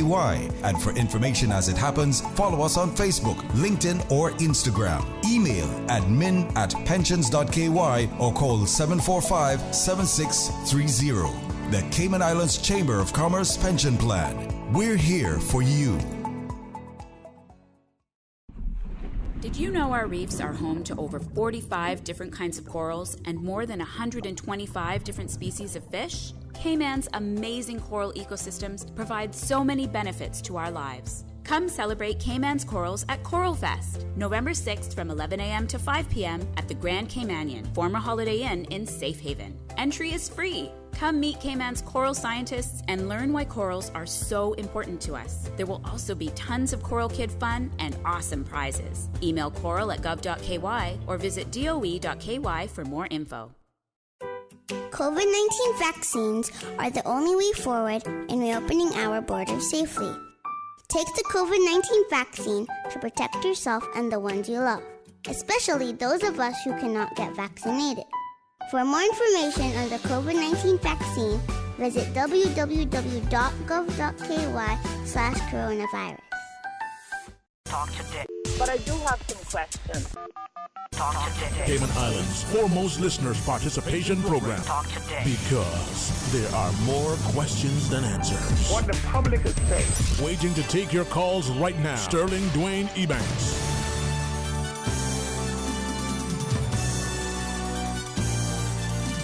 Hey, good afternoon and welcome back, and thanks so much for joining us. And some days, we get to be not just mindful, but reminded that this is a wonderful, beautiful, blessed place, and we have some excellent people who are champions guardians of the culture, as it were, promoters of our history and our heritage. And certainly, as Dr. Rudy used to talk about, recontours. So they remind us of the stories that have gone before, so that we can have this incredible legacy for future generations.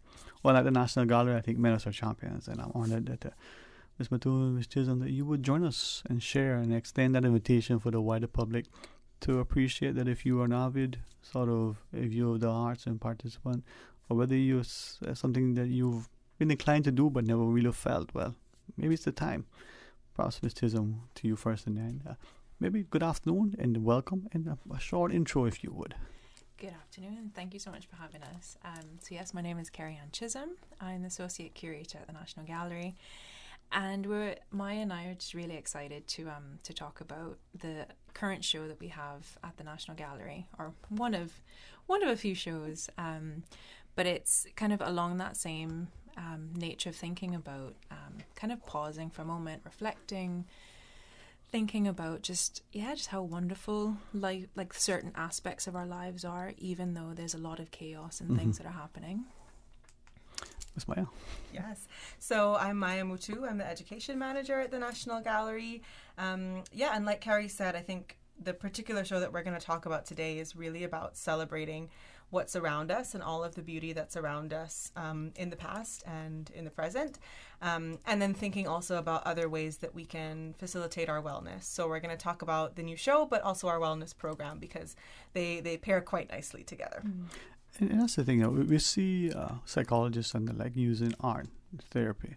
We recognize that many of us, whether it's drawing, painting, sculpting, writing, the therapeutic nature, the reprieve that we get, that creative outlet. But increasingly, I think too many people still aren't appreciative of what it does for the mind, the body, the soul, and the spirit to be in nature, to be by your canvas, to sometimes, as a friend, photography, what that is in nature. Whether it's a bird, as she puts it, it is, underwater photography, but the terra firma provides much, Ms. Chisholm. We just need to embrace it. Yeah, and I think that that's something that we kind of see around us, that there's so many different ways, so many different outlets to be creative. And I think that with this show that we're looking very much at kind of that, that stillness and reflective nature of looking at nature. So with the exhibition, we have photography, we have paintings, so oil paintings, we have acrylic paintings, we have watercolors.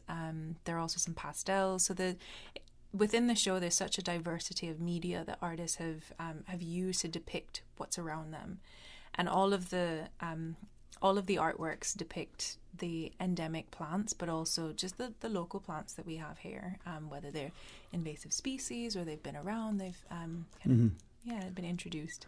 And I think too, it's interesting. I know sometimes people rather facetiously will make the comment, but the only thing we'll have left of this is the photograph or the painting. But if we don't embrace it, we don't appreciate it, we don't explore it, we don't showcase it, then it'll be lost and we'll never even know that we had it. So the endemic species in particular, Ray Bank and I had a show recently in the bush medicine, and I keep reflecting on it, not just because of the wonderful parentage that she has, or the fact that she's in East End and in the northern part of the land, but Miss Reed was reminding us that sometimes for some of us, just in the backyard, we have these things that are not just bush, they're not just medicinal, they are really, really meaningful properties. So Maya, from that perspective, from the education and from the exhibition, I know, Carrie, you can give us the curator's perspective, but first the education. These are important things. Yeah, I'm glad you got to speak to Hannah. She's a very close friend of mine. She is actually doing a garden tour at the gallery as part of this exhibition programming. So she's going to be guiding people around and talking about the plants that are in our garden at the gallery and some of the medicinal and cultural uses of those. I didn't realize it, but we actually have quite a few amazing plants in our gardens. And I'm sure many people have amazing plants in their gardens. So it's one of those things where it really opens your eyes to all of these little things that are around you that you would have never realized have so much magic and so much potential, and have been used generationally in these incredible ways for healing, and can be used now and into the future. Of course, knowing that there are many of those plants that are endangered and we have to protect them. But yeah, I think there's incredible educational opportunities with this show, because a lot of that knowledge can be passed along orally, but also a lot of it, has been lost over time. So it's about kind of regenerating that knowledge through the visual art part of it, but then also through the programming and having conversations around these artworks and around these plants. Yeah, and one of the things that we did for the exhibition is we did a lot of research. So kind of looking through the books that Margaret Barwick authored, thinking about, what's his? Proctor. So George Proctor. So looking at the literature that we do have locally on plants and, plants and trees around us, but we wanted to incorporate not just the, here's a beautiful painting, come and look at it, but also here's some knowledge, some practical knowledge. Here's the scientific and, scientific name as well as local names, which was really exciting to like, the bullhoof or like, other plants that like the Cayman sage that you're like, okay, well, is like what exactly, like what's the botanical, how does that link with other things? So we kind of, there's a lot of times that we spiraled down these like almost like a rabbit hole. But one of the things that we've included with the labels for each work is, where we could find it, that medicinal information of this is how this plant has been used, even if it's for thinking of cosmetic uses or, use for fevers or upset stomach. So kind of incorporating that learning aspect into being able to appreciate the work that's on display. And I think that was really important for us, of making sure we got that balance right. I think that's, as we look at art or education, or we look at things, I think sometimes we need to look inward to appreciate where we may be as a society in 10 years, in 50 years. What are future generations going to have, or what are they going to think of, past generations? Many of us now look back to ancestors and are grateful for their sacrifices, but are we good stewards into that? I'm thinking the balance between the endemic species and development. But equally, the importance of us as people and how we interact, engage, value, appreciate, preserve, this bush that our grandmother, lived by. But for us, it's just a weed. It's just this thing that, well, I don't need that. I don't know what it is. We don't have that education and appreciation, Ms. Maya. Yeah, so one of the things that I personally love about this show is that it includes these really great, quite detailed drawings that are kind of more scientific explorations of the plants. So it will show you kind of a breakdown of all of the different parts of the plant and why they're important to this plant and why they're important to kind of biodiversity in general. And I love those because they're such a detailed breakdown of that individual plant, and they really do encourage you to look very slowly at all of the different parts of these plants, not just as a whole, but all of the different, what the individual leaves look like, what the stem of the plant looks like. And so it does kind of encourage that sense of slow looking, not just at the artwork themselves, but also at the plants that you're seeing around you on a day-to-day basis, which kind of in turn just encourages more slow living and more mindfulness. Which can then encourage this sense of I'm seeing and really appreciating the things that are around me, and what can I do to protect those things longer term. Yeah. And kind of on that of, that slowing down to appreciate. And I think one of the things that this show also, like, in preparation of the show and having conversations with like other members of the curatorial team as well as the educational team, I started thinking about like, these incredible plants that we, that we consider this is just bush. And you pull up the weeds and get rid of it, and then we put this perfectly paved grass, and and kind of how that disrupts our biodiversity, how that disrupts, the kind of like fauna as well as the flora. So you're thinking about plants and animals and how they interact with this, manicured lawn that doesn't really give back to our local surroundings. But I think that it's one of the most exciting things that I learned in preparation for the show was, you know, we had a plant that was considered extinct until Hurricane Ivan came and completely changed our entire biodiversity and created the perfect environment for this plant to bounce back after it's like something like 60 or 70 years of being extinct. And I think that for me shows just the capacity of nature and the fact that it bounces back. Which is amazing because, funnily enough, and we hadn't really planned it this way, but we opened this show quite soon after Grace passed through.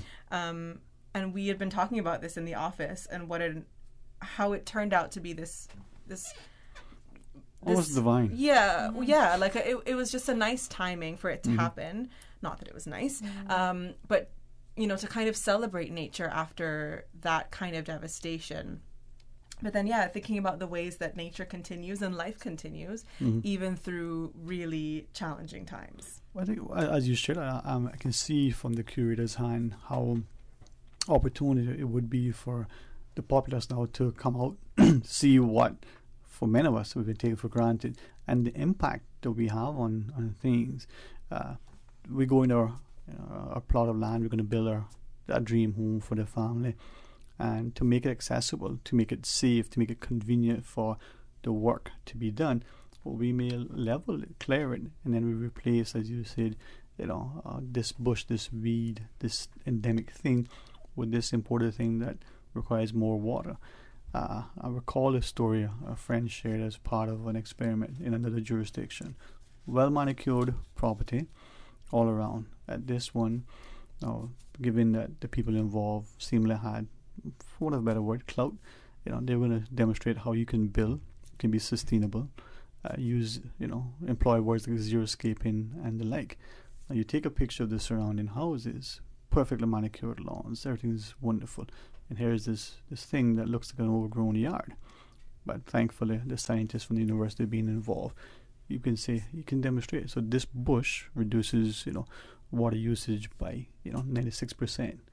This particular plant not only provides shade but has an attraction for certain insects that are important for the biodiversity.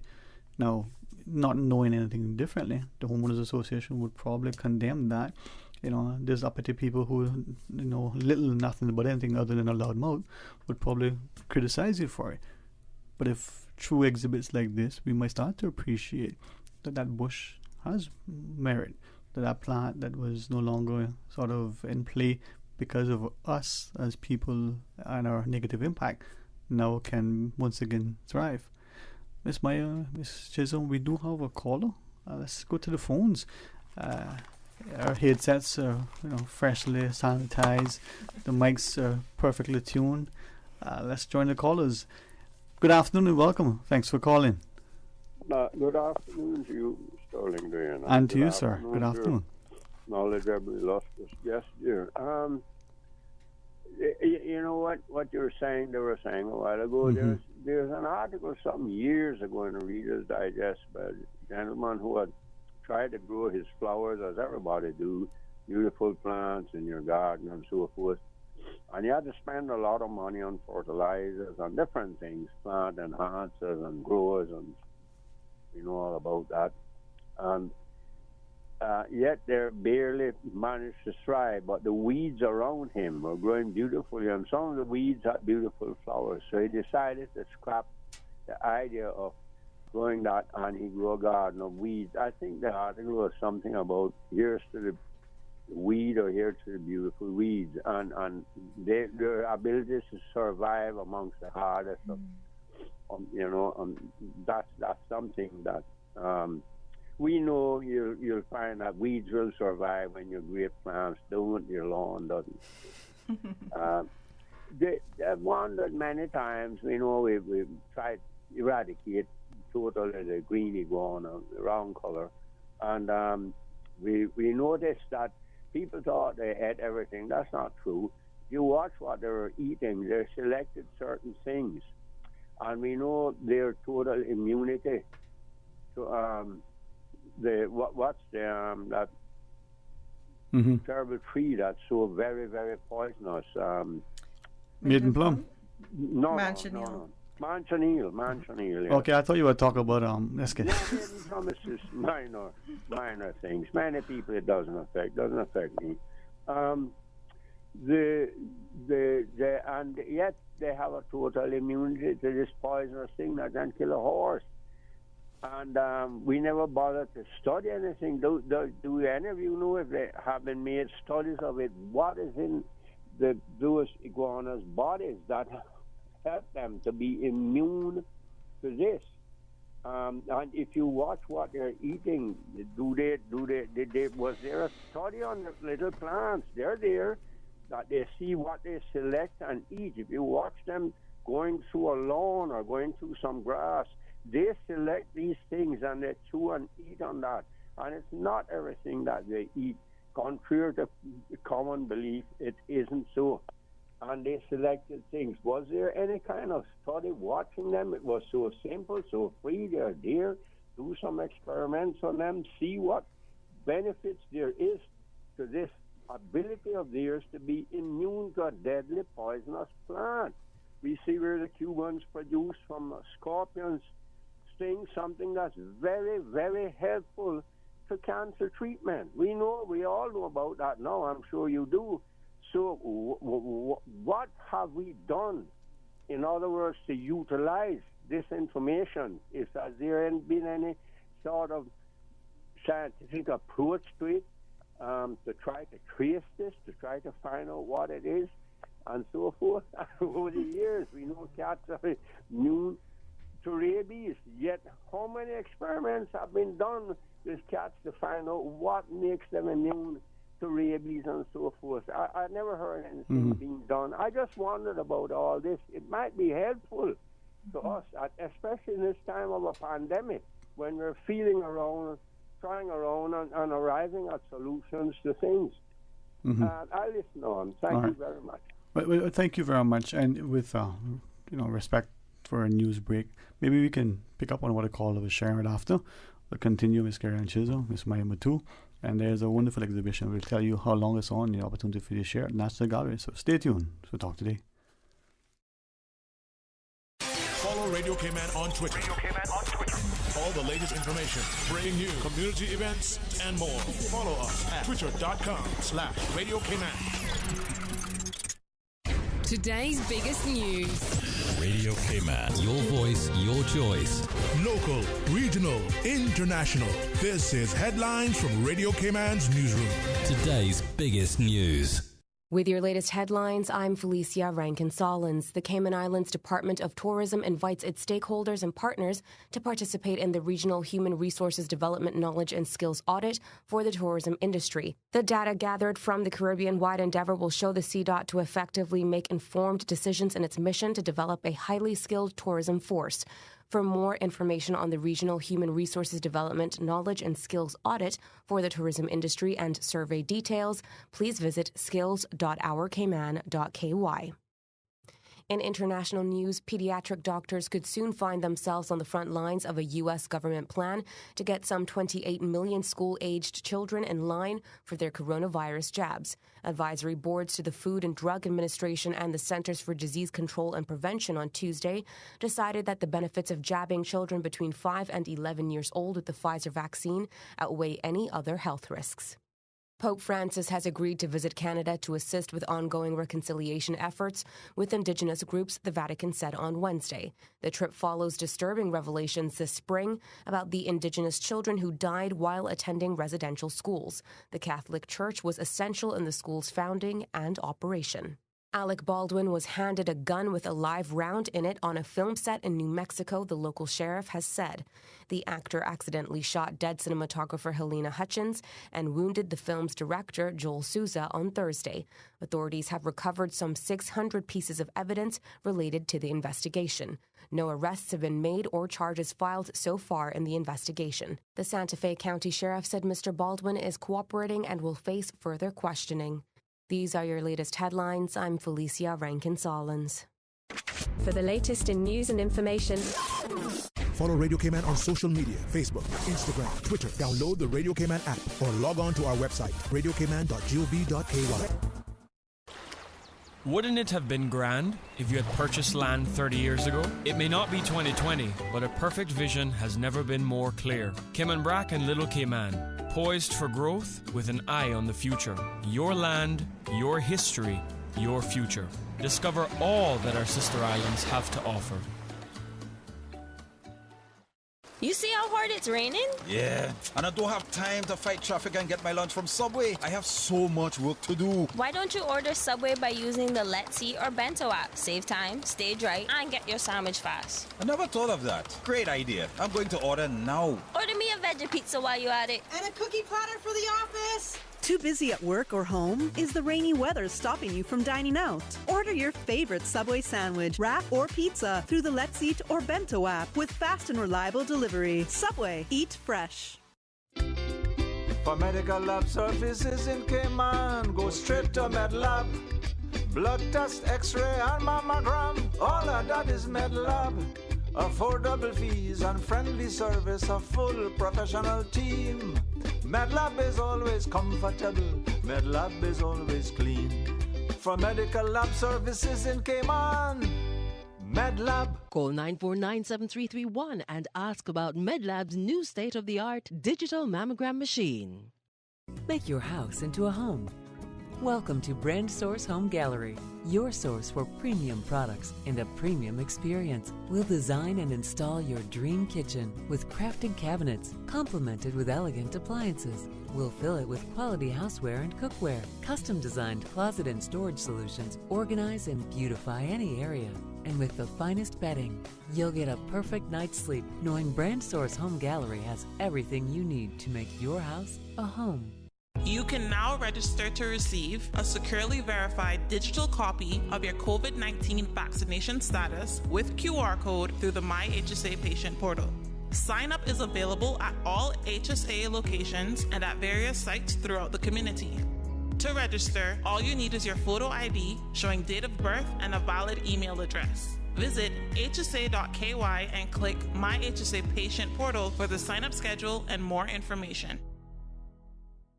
Talk today. But I do have some questions.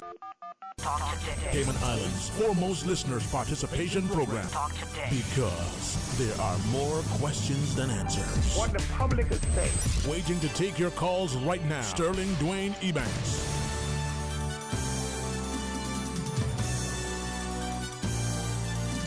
Hey, good afternoon, welcome back, and thanks for joining us in the studio.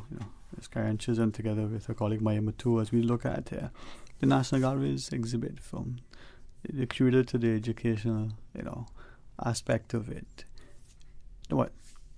Terra Botanica? It's not like something you would have, somewhere in an academic institution. But in a sense, it's one and the same, right, Ms. Chisholm? Yeah. So the exhibit is open and on now, and until when? How do we? Where do we? When do we? Every day? No. So the exhibition's open until the 14th of January. And at the moment, we are still open to visitors. We just ask that when you do come, to wear a mask, sanitize your hands as you enter, and just be a little bit mindful if there are other guests. Just kind of thinking of the social distancing. But we have vast gardens. We have, the upper gallery, the lower gallery, as well as our community gallery. We have another exhibition that we'll speak to you very soon about. That is Miss Virginia's exhibition. Mm-hmm. So we are open from 10 to 5, Monday to Saturdays. So no need to book. Just come in and enjoy the space. It is a beautiful space. Been a while I haven't been, but I think shame on you. Yeah. Actually, now and again I used to just find as a reprieve, especially to go up in the Prompt collection and have a look, see what's been added, see what's there, and then some of the bits downstairs. But the garden in particular, a labyrinth or a maze. It's a labyrinth. You want to know what we're talking about? You have to come down and check it out. But little things like that, and I think Maya, as you were sharing, to no increase in the amount of plants, foliage that we have in the back there, that are endemic, that are somewhat imported, that have become accepted, over the generations. and how important it is to that biodiversity. So you've done a great job. We've got lots of amazing things back there. Carrie mentioned bullhoof earlier. We have bullhoof in our garden. You mentioned mahogany earlier. We have mahogany. We have, well, in Cayman, we call it bastard strawberry. There's cabbage wood. Wild strawberry? There is a ton of things back there. Tons of mangrove as well. Don't give away too much because we have the tour with Hannah. So actually, if you want to see and you want a detailed tour of all of the, as Maya was mentioning earlier, of all of the plants that we do have, on the 6th of November on a Saturday from 10 till 11 we have a tour with one of the artists in the exhibition. And there's, I think that actually going back to what the caller that we just had, what he was saying about, you know, this gentleman that was planting these expensive flowers in his garden and then thinking about the weeds. And there is something about rewilding, you know, and allowing nature to just expand and to have freedom. And that's something that, you know, at the gallery, although, you know, you think about when you're building and you're planning to build it, you know, you have to kind of make sure there's access of all of the trucks and different, you know, equipment. But we've created kind of thinking about the local landscape of where we are, where we're situated, but then also the wider landscape of Cayman and a lot of the endemic and local plants, to making sure that our garden has a plethora of them, that it's almost like an oasis. Yeah. Even the snakes love it. It is, yeah. Carrie's had some encounters with very harmless snakes. But and we encourage the public to use our gardens too, you know, to come through, have lunch there, you know, if you're stopping in from the office, or come with your kids and just kind of have a play in the gardens. Use the labyrinth, which is a really great mindful walk that you can do. So it's really an open space, and we definitely encourage people, like Carrie said, we're open Monday through Saturday from 10 to 5. So please do come and have a look around at the plants. And also with the wellness program, which we haven't really touched much on just yet, but we've been doing yoga. So we have instructors that have been doing yoga in the gardens, which I haven't made it just yet, but it from speaking to visitors that have attended the yoga sessions, that it is divine. Yes, we have a meditation tonight actually, and there is still room. So if you're keen, it's a free meditation, and it's led by Mirabelle de Cunha, who is a very well-known and wonderful meditation instructor on island, who works with us on our wellness program. And that's happening at 6 o'clock tonight. So just give us a call, 945-8111, if you would like to come, and we will book you a spot. And that's inside or outside? That is outside in the gardens, yeah. Okay. Other than comfortable yoga-like attire that you can exercise yoga in, what else would you ask of those attending to? Just bring a mat. It is outdoors, so we don't require masks outdoors, but you, of course, if you're comfortable wearing one, definitely do. And then we just ask people that they sanitize when they come in, and that's it. Okay. And then I guess the exterior environment would invite other participants, so be mindful of that. Well, we provide mosquito spray as well. So no worries. They're tapering out now that we're getting into, you know, closer to November. There's nice cool breezes. Yeah. Push them away. Actually, I've been mindful to want to try yoga. It's not as easy as people think. It requires a lot more dexterity and strength.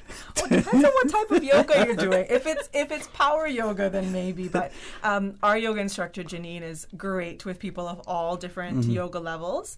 And, you know, yoga can involve just breathing, too. It's really just about, you know, kind of getting into your body and getting more in tune with yourself and how your body works and how it breathes naturally and how it moves. So yeah, she does a lot of breathing technique stuff as well, which doesn't require you to, you know, be able to do the handstands and down dog or whatever. Yeah. I can do the upward dog in the tree. Yeah.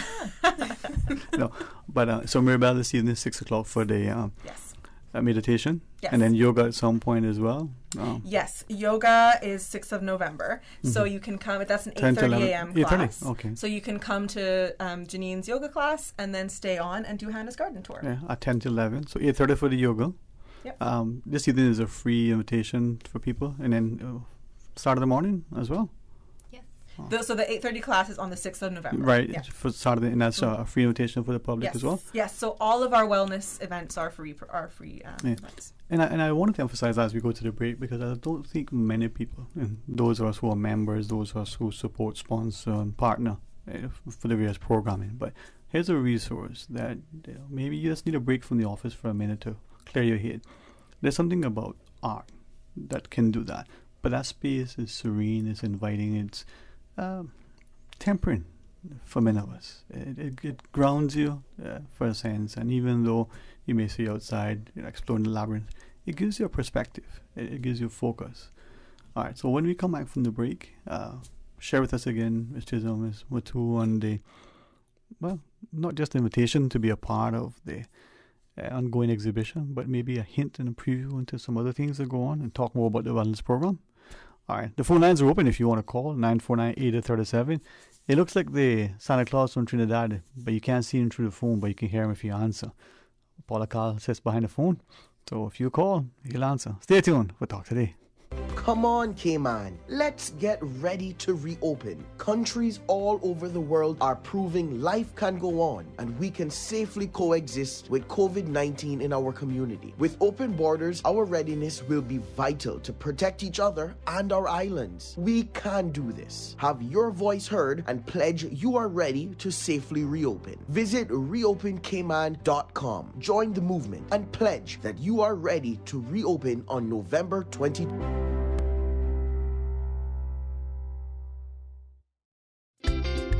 For medical lab services in Cayman, go straight to MedLab. Blood test, x-ray and mammogram, all of that is MedLab. Affordable fees and friendly service, a full professional team. MedLab is always comfortable, MedLab is always clean. For medical lab services in Cayman, MedLab. Call 949-7331 and ask about MedLab's new state-of-the-art digital mammogram machine. Explore your history. Explore your land. Explore your sister islands. The ultimate staycation experience. Your culture, your freedom. The land that time forgot isn't gone. It's your sister islands. Discover all that our sister islands have to offer. We may be in Christmas shopping mode, but 'tis the flu season too. Savannah Pharmacy has immune system boosters for the entire family with a range of vitamins and supplements. Their knowledgeable and courteous pharmacists are always available to offer the best advice and products. Remember, they are always just around the corner with everything your family needs and convenient opening hours, including Sundays and holidays. Savannah Pharmacy. For more information, call 946-3336. A friendly holiday reminder. You can WhatsApp your Savannah Pharmacy prescription to 929-5045. That's 929-5045. 20 years. Remember when Crew Road had no median and Linford Pearson was only 2 lanes? We do. When Dirty Reeds was down the street? We do. We have been there for the falls, the growth, and the rise. When your body and mind needed to change, Powerhouse Gym has been here. We've skated with you. Your first date, your daughter's first time on skates, your son's first strike. From football to squash, to karate and hockey, to bowling and concerts, and everything in between. For 20 years. So much has changed, some for the good and some not so much. Through it all, King Sports Center has been here for you, for Cayman. King Sports Center, celebrating 20 years as Cayman's home for fitness, recreation, and relaxation. To all of our essential workers who are dedicated to caring for us during COVID-19, please remember that caring for yourself is important too. Use appropriate PPE and practice social distancing whenever possible. Take breaks, take care of yourself, and take care of each other. Remember, we are strong, we are resilient, and we will continue to get through this together. For more information on COVID-19, visit www.gov.ky/coronavirus. Talk today. But I do have some questions.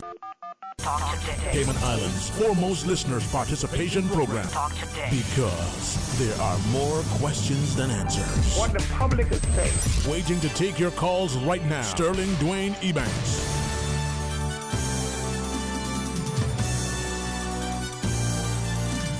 Hey, good afternoon, welcome back, and thanks for joining us. So we do have a caller, and as we take the calls, remind you that we are speaking to Ms. Carrie-Ann Chisholm, and it's Miami 2, Terra Botanica, an exhibition over at the National Gallery. So good afternoon, welcome, thanks for calling. Good afternoon to you, guest. Afternoon, sir, how are you today? I'm good. Good. I know you don't want to cut me off, but they're talking about plants. No, we don't cut you off, I think you disconnect. You cut me off all the time. Anyway, these plants, a lot of these plants that people are destroying around the yard, pulling up and putting these artificial plants, the plants that they're destroying is healthy plants. Anything that you see iguana eat, chickens eat, are healthy plants. They're good for your health. Mm-hmm. And so it's so many different plants that grows up wild around your yard, all around the place, that are good for your health. Right. It's healthy stuff to use. Can we ask you maybe 3 questions in relation to plants? One, what are some of the most useful, beneficial plants for our health? Just name them off that we see in Cayman, maybe in our yards, in the wild bush. Just names that we probably have forgotten, or so that we can be reminded. Well, I got to tell you 2 of them. Okay. I got a lot, but I'm going to tell you 2. Fair enough. 2 plants that you got that grows up around your yard that's very healthy for you are rosemary and simple aloes. Aloe. That's very healthy for your body. Mm-hmm. And I think I got a lot of plants that I know, and I've been involved with this now 37 years. And the plants that I know in this island, I got from the elderly people, and I've been using them for people, treating people with, and curing people with all kinds of disease. So, sorry, go ahead. I was going to ask you the second question. And of all the plants, and sometimes it's not because we don't mean to pay attention. It's just that we probably don't know. Of all the plants over the years, are there 2 or 3 or 203 that may have either disappeared or are fast disappearing, that we no longer see like they used to be, years gone by? Well, right now it's a lot of the plants are being disappearing through the construction that's going on, because they're destroying the plant to put down buildings. Right. So a lot of places, and people clearing the places and destroying the plants because they don't know what they're for. What are some of those that are fast disappearing? Well, you got one there they call the periwinkle. Mm-hmm. White periwinkle. That's good for your body. And they got this one there with the little black, like prickles when you walk through them and get on your pants. That's good for your body. The water wine? Or yep. which? Okay. Water wine is good for you. Uh-huh. All them kind of things are being just disappearing from around the island. Now I see people planting it and raising it because it's good for your body. And this is where it's a medicine. Right. All of them is a medicine. Well, I hope that you are doing what you have shared with us many times, passing that information. You're writing it down, recording it, and passing it on to family so that the knowledge continues, right? Well, you see, the part about that, just like I said, I've been in this stuff 37 years, and I have been curing people with AIDS, with herpes, lupus, and all these kind of things with natural herbs. Right here in the Cayman Island and overseas. But you all don't pay it no mind. Government don't pay it no mind. Even people with diabetes. Sometimes we don't hear the message because we don't hear the messenger, But I guess, just keep beating the drum. Maybe we'll get to that point at some time, right? But keep recording it. I was on Radio Cayman once or twice before. It could have been 3-4 times before. Well, I had you in the studio. Right? I hosted you before. Remember what I shared, right? But anyway, I don't want to take away from you, but I appreciate you sharing. Any final thoughts you want to leave with us? No, that's what, since we're talking about the plants and things, and I just want to make you know that a lot of the plants that are being destroyed are being put up with these artificial plants, and it's not good. Right. No. And the next thing about it, you know, after I-1 in the Cayman Islands, we have more herbs in the Cayman Islands now than we had before, but they're just being destroyed. You could go on the beach after I-1, a couple of weeks after I-1, a couple of months, you could pull all kind of herbs off the beach. But now everything is just being destroyed. Well, again, no sense of appreciation. Sometimes we just don't know because we don't know. But you keep sharing, you make sure you record it as you said, and let the information pass now, not pass later. All right. Hey, thanks very much, sir. Thank you. Yeah, you all have a good day. You too. You too. And I guess to the caller's point, this is kind of why this exhibition is helpful, because for some of us, we are drawn to the outdoors and to the gardens. For some of us, no, we want to see it like how you're going to present it. But maybe in that presentation, we'll have that appreciation. We'll actively participate, and maybe it's the grandparents with the children, maybe it's the spouses, maybe it's the new friends. They have a newfound affinity for the terrible botanica.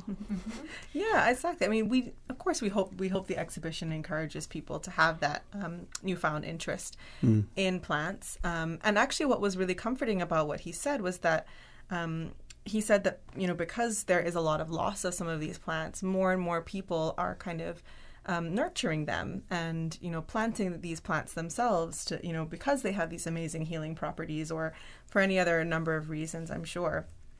But that's a thing to really celebrate, that, you know, more and more people are recognizing that there is plant loss, and that, you know, there's things that we can do to encourage some regrowth, and also some, like I said earlier, regeneration of the knowledge around these plants.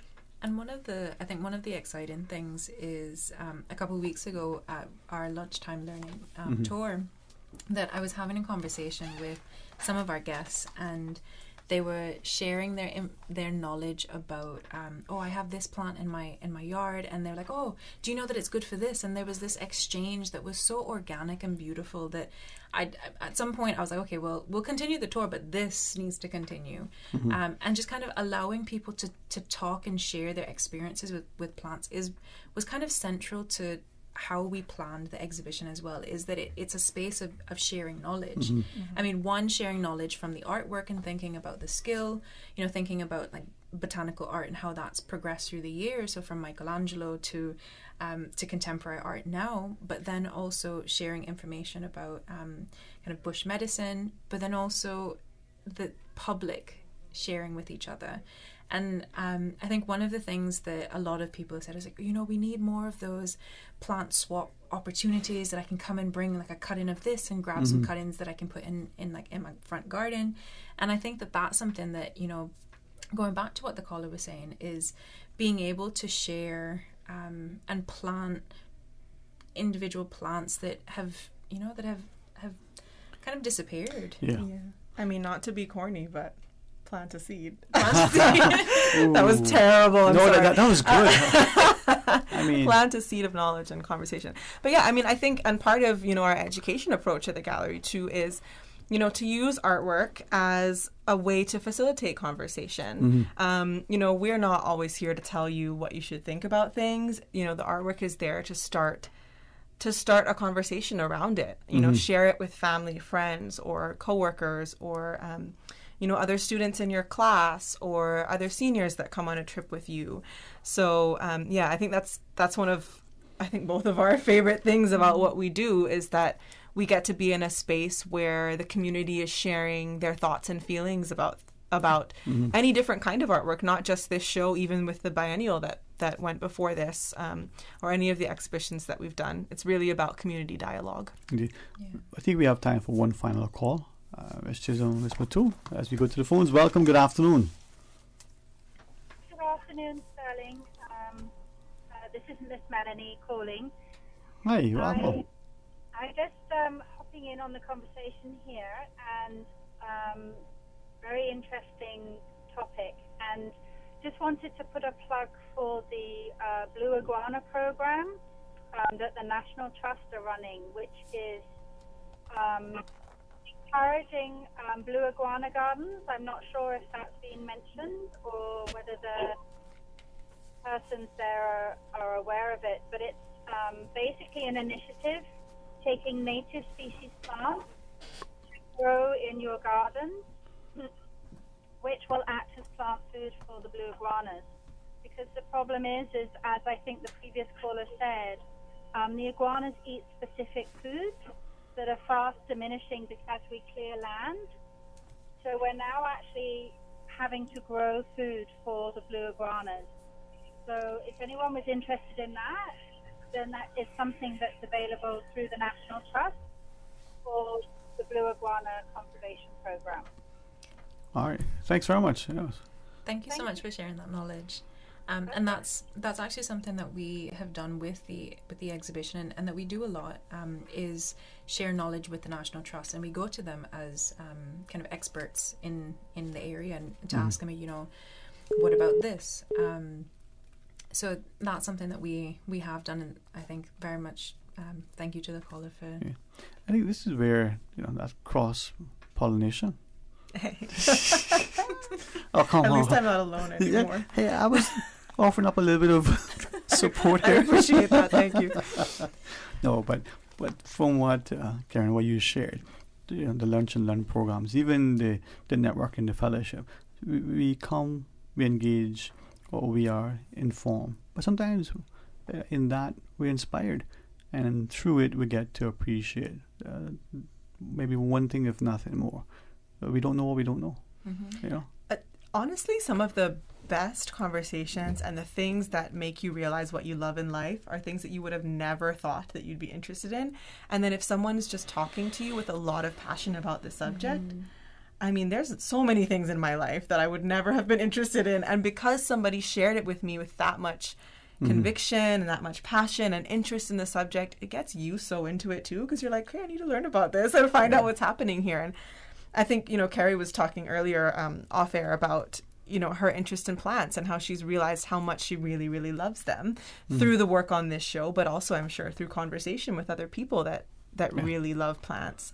And same for me with many things in my life, and I'm sure same for you with many things in your life. I'm sure the callers can relate too. And I think one last thing before we have to wrap up is with the exhibition, the initial collection of images actually come from the national collection. So it's not like this exhibition on January 15th that's it, it's gone, you're never going to be able to see it. But there's certain elements of the exhibition that individuals can come to the National Gallery and come upstairs to the National Collection and be able to enjoy some of those works.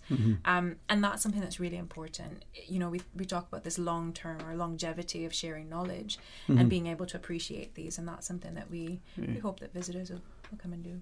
Well, I'm glad you're here. And to the caller, the gentleman who called prior to the lady, he, along with others, Miss Reed, I think, inspires me. As we alluded to, the younger generation, through the opportunities not just to travel but to study abroad, as we gain, I guess more academic knowledge, and we use that, apply it, we record it, like the gentleman taking the ancestral knowledge, as it were, and recording it so that can be passed on. We have this body of work, an encyclopedia. This exhibition gives us a perspective on what is or what can be, but what will be lost, but for the preservation, the promotion, and the celebration. So, Terra Botanica, and I certainly appreciate the wellness programs. So this evening, if people want, 6 p.m., Mirabella? Yes, 6 p.m. meditation with Mirabelle tonight. And please just give us a call if you'd like to attend at 945-8111. Okay, and of course, as you shared, your hours are 10 a.m. to 5 p.m., including Saturdays. Yes. So Saturday, the 10 to 11, walking tour through the garden with Miss Reed. 8:30 in the morning for some yoga. Yep, on November 6th. With Maya.